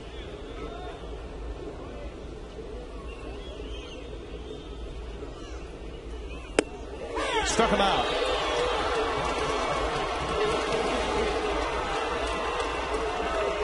So the second out that Veras has recorded. Here comes Infante. Out of a backup slider, it did just catch the corner. To the dismay of Alex Gonzalez. Veras has now thrown 26 pitches here. To continue our bullpen talk, he'll be done for tomorrow night. Absolutely, because he worked yesterday, and he's headed towards the 30s here.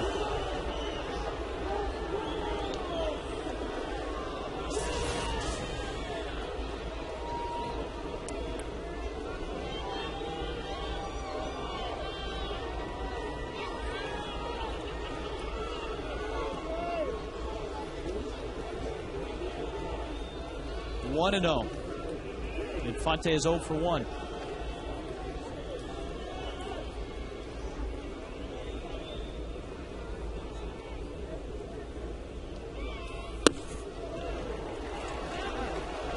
Two and 0 and no place to put him.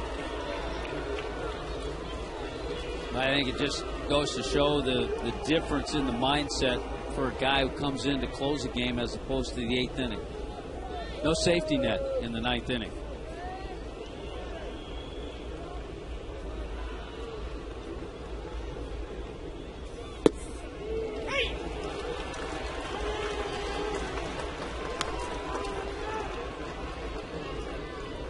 An odd 9th inning as well. Prado's double opened it. Hayward lined out. The rain started. Game was stopped for 13 minutes with a 1-0 count to Chipper Jones. Veras then walked him. McCann tied it. A walk and a hit batter untied it. Veras gets a break on that check swing. It's now 2-2. And McCann with 4 RBIs in this game. All of them big ones. Yeah, it has been a laborious top of the 9th inning.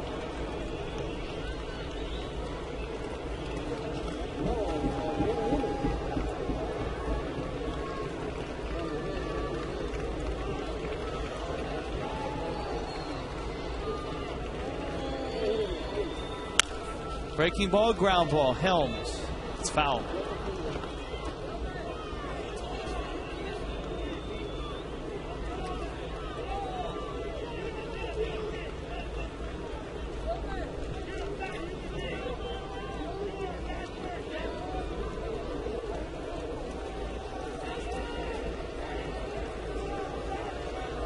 This would qualify as another win in their last at bat. If the Braves hold it, it would be number 17.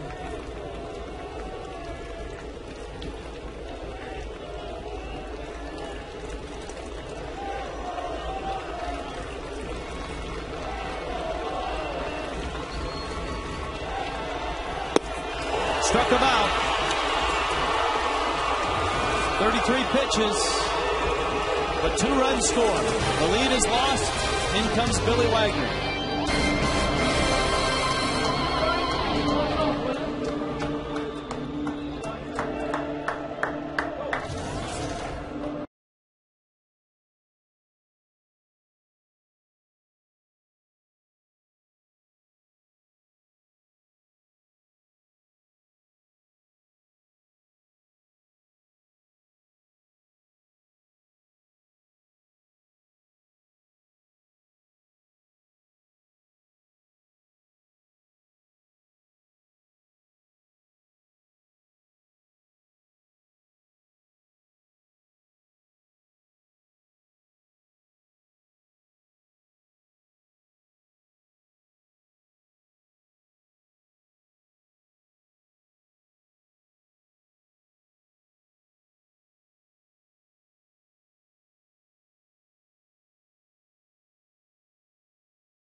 Started the week.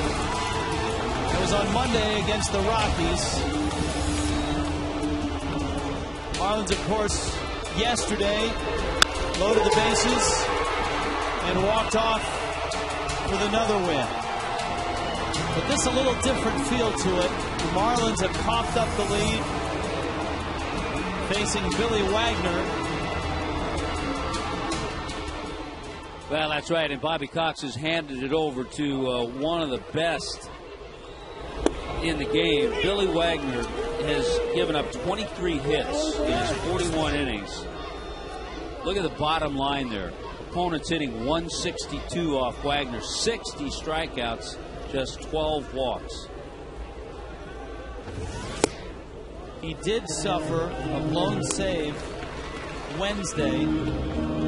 Came into a 4-2 game. Allowed a home run, 3 hits, 2 runs total.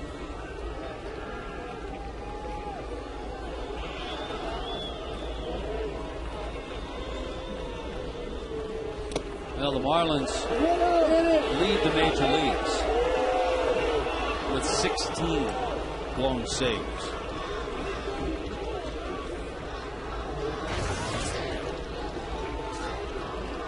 Well, you look at a team that's a game under 500, and that's a stat that stabs you right in the heart.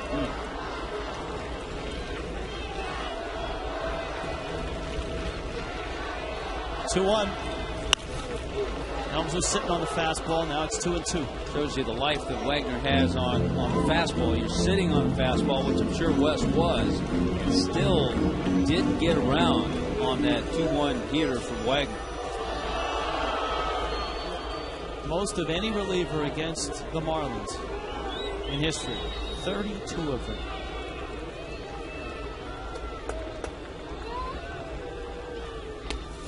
Nope. The Let's see if he comes back with the fastball after missing with his slider. It's close.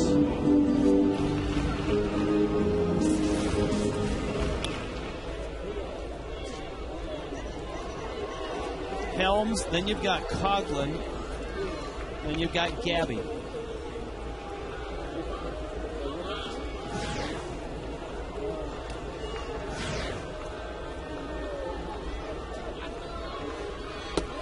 Inside, Helms is walked. The Marlins have life. A good start.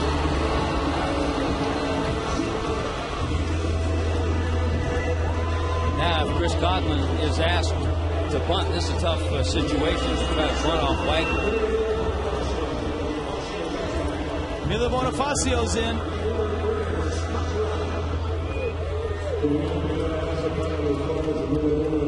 Bonifacio pinch runs. Here is Coughlin.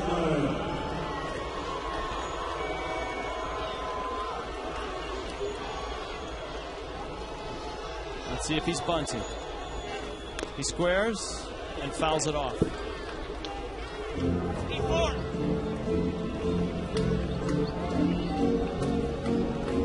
Now, this is not an easy assignment for Chris Coughlin, who has 3 sacrifice bunts this year.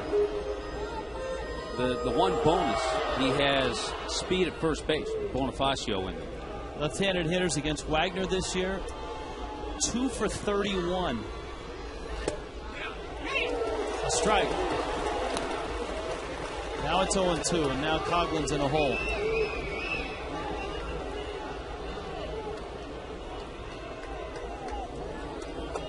Not only 2 for 31, 13 strikeouts.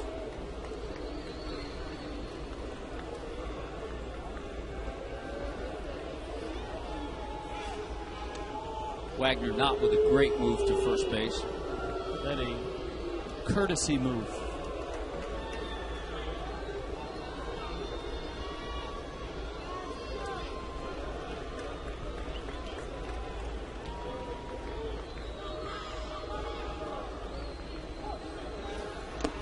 Ooh, in the dirt. Good play by McCann.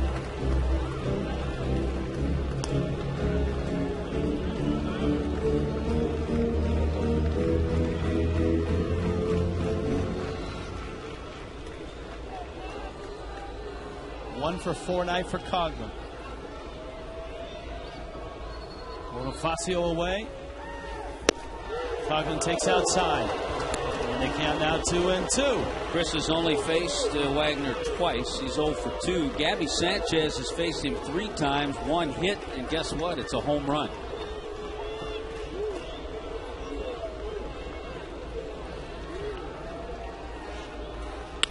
Breaking ball, Coughlin pops it into shallow left center. Cabrera comes on and makes the catch. So there's an out. Here comes Gabby. Bonifacio has not had a good read on Wagner. The last couple times he's come to the plate, Bonifacio has been heading back to first base.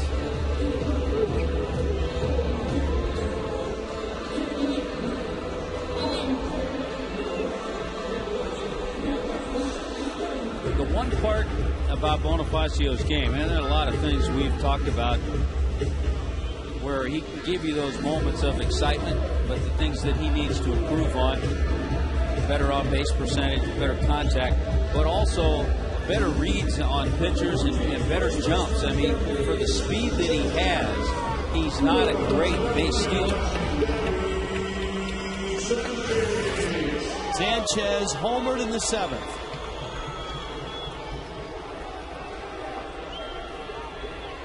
If he can put one in the gap, though.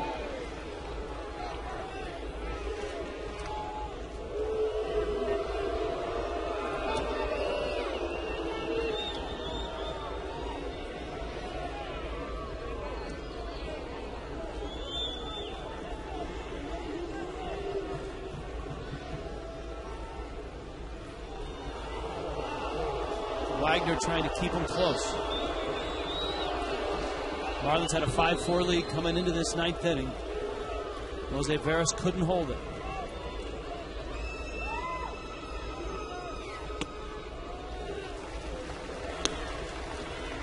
hopefully you try to lay off that pitch and at least get a fastball that you can turn on.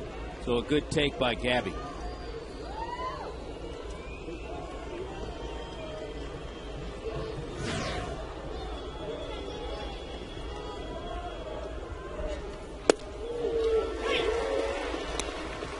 Knee-high strike at 94 miles an hour.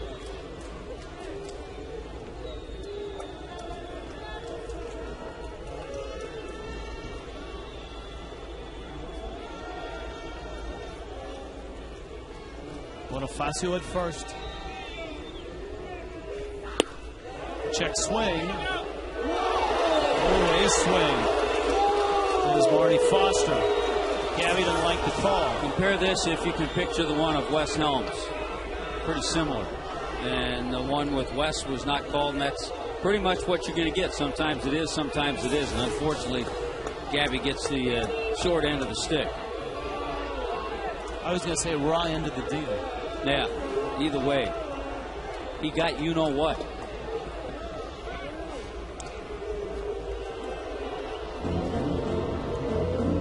Bonifacio has seen enough moves to the plate and enough moves to first.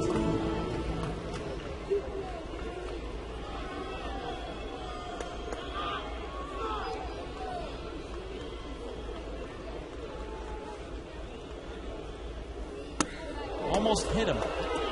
And Wagner just dialed up 97. Is he closing in on 40? He can still throw 97. A few more strikeouts. He needs 17 more strikeouts. He's not going to get them tonight.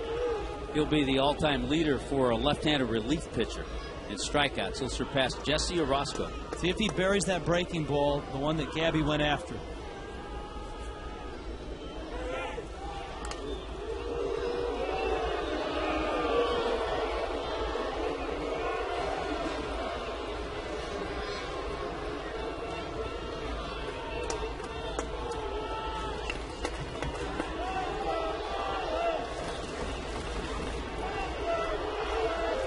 Line drive, base hit, center field. Bonifacio around second. He's headed for third. Cabrera's throw is offline. On his way to second is Gabby, and the Marlins have runners at second and third. And here comes Hanley. Wow, there was hesitation on Bonifacio's part. What an at-bat by Gabby Sanchez. Got the fastball, short stroke, line drive. The play's in front of Bonnie. He watches Cabrera get it. He hesitated, and then Cabrera threw it away. Chipper Jones couldn't get it. Let's see if we can pick up the hesitation. There's the look. Now looks like he slows down. Now he picks it up. Maybe a little decoy. He may have done that on purpose. They're going to walk Hanley to pitch to Ugla. So Ugla, and then you've got the pitcher spot beyond Ugla. That one almost sailed to the screen.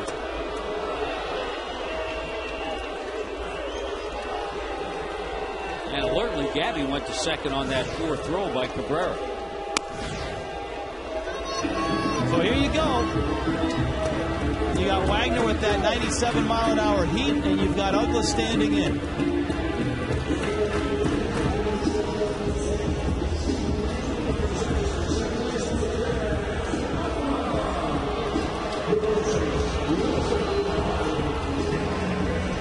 There you go. 1 for 8, 2 strikeouts. That one, a home run. Anything loose at the plate, you've got great speed at third. And remember, Wagner's bounced a couple of sliders. Ugla ready. Wagner's first pitch. Fastball up. It's 1-0. Of course, Wagner's been in this situation many times, but more pressure on him with the bases loaded to throw strikes. Bonifacio, the tying run. Gabby out at second, the winning run. Hanley's at first. Middle infield's back for 2. That's, a strike, and Ugla can't believe it.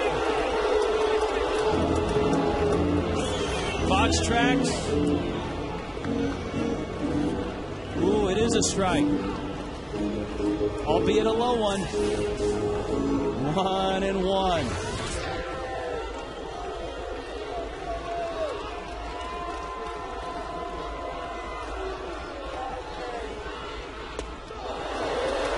after the breaking ball. Now Wagner has him where he wants him.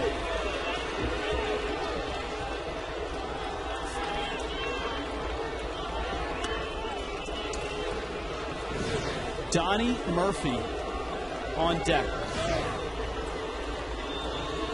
Why not? 1-2 coming to Uggla. That back foot slider. Boy, that thing has some sharpness to it. I'll tell you what, Tommy John surgery has not affected Billy Wagner at all.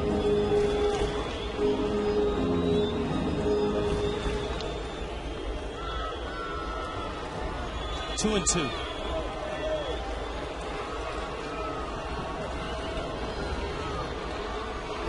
Fastball. Uggla got around. Gets a piece. Stays alive. Bonifacio. Sanchez. Hanley. Fish down a run. Power against power. Wagner against Uggla.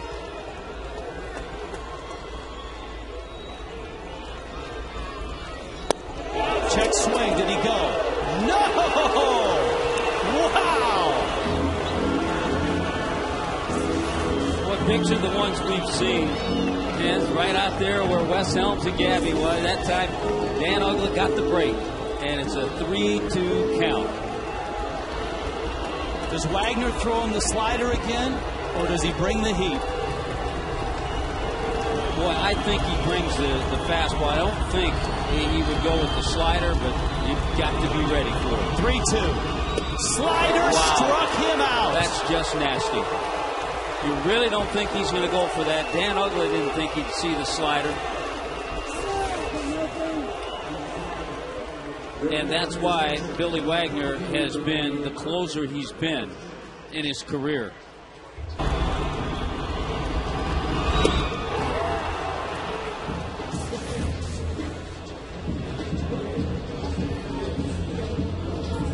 Roger McDowell out to the mound.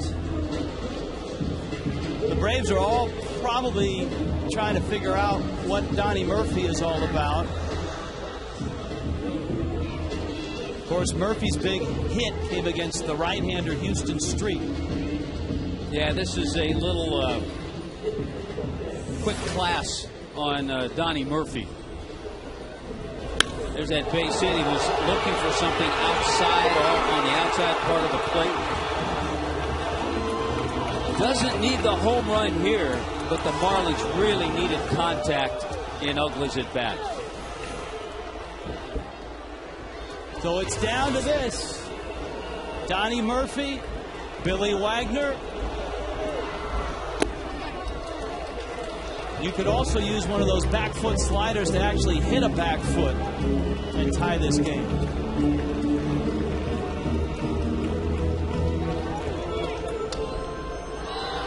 Now you have to just look fastball. Early enough in the count, he missed with a slider.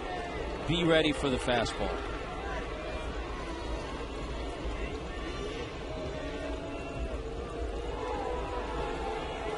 One-0 pitch coming.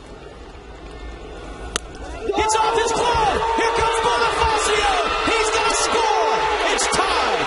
Well, I tell you what, Murphy was ready for the fastball, but McCann wasn't. That'll be a pass ball. Here's the fastball. Brian McCann just couldn't handle it. It was up in the zone. Little hesitation for Bonifacio, but he has such great speed. Once he picked it up, he was able to score. The Braves trainer has come out. Look at Wagner.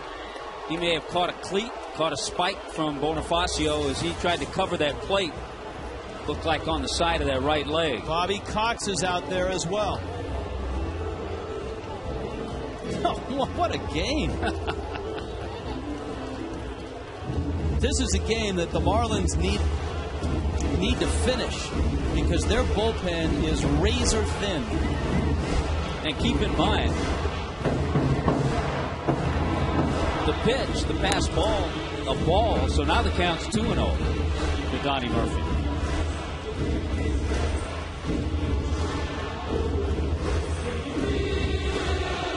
Gabby is at third base. Hanley continued down to second, so there's no force out at second base here to end the inning.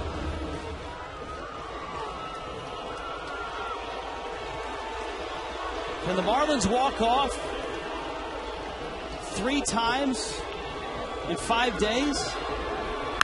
Murphy, high fly ball towards the line and out of play.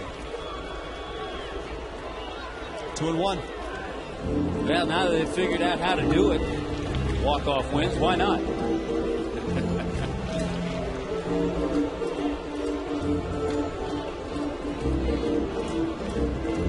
Marlins jumped out to a 2-0 lead in this one. Braves made it 2-1. Fish stretched it to 4-1. McCann's 3-run homer tied it. 2-1 to Murphy. Line drive! Base hit! Johnny Bleepin' Murphy has done it again! Another walk-off! Ball game! You gotta be kidding me! Why not Donnie Murphy?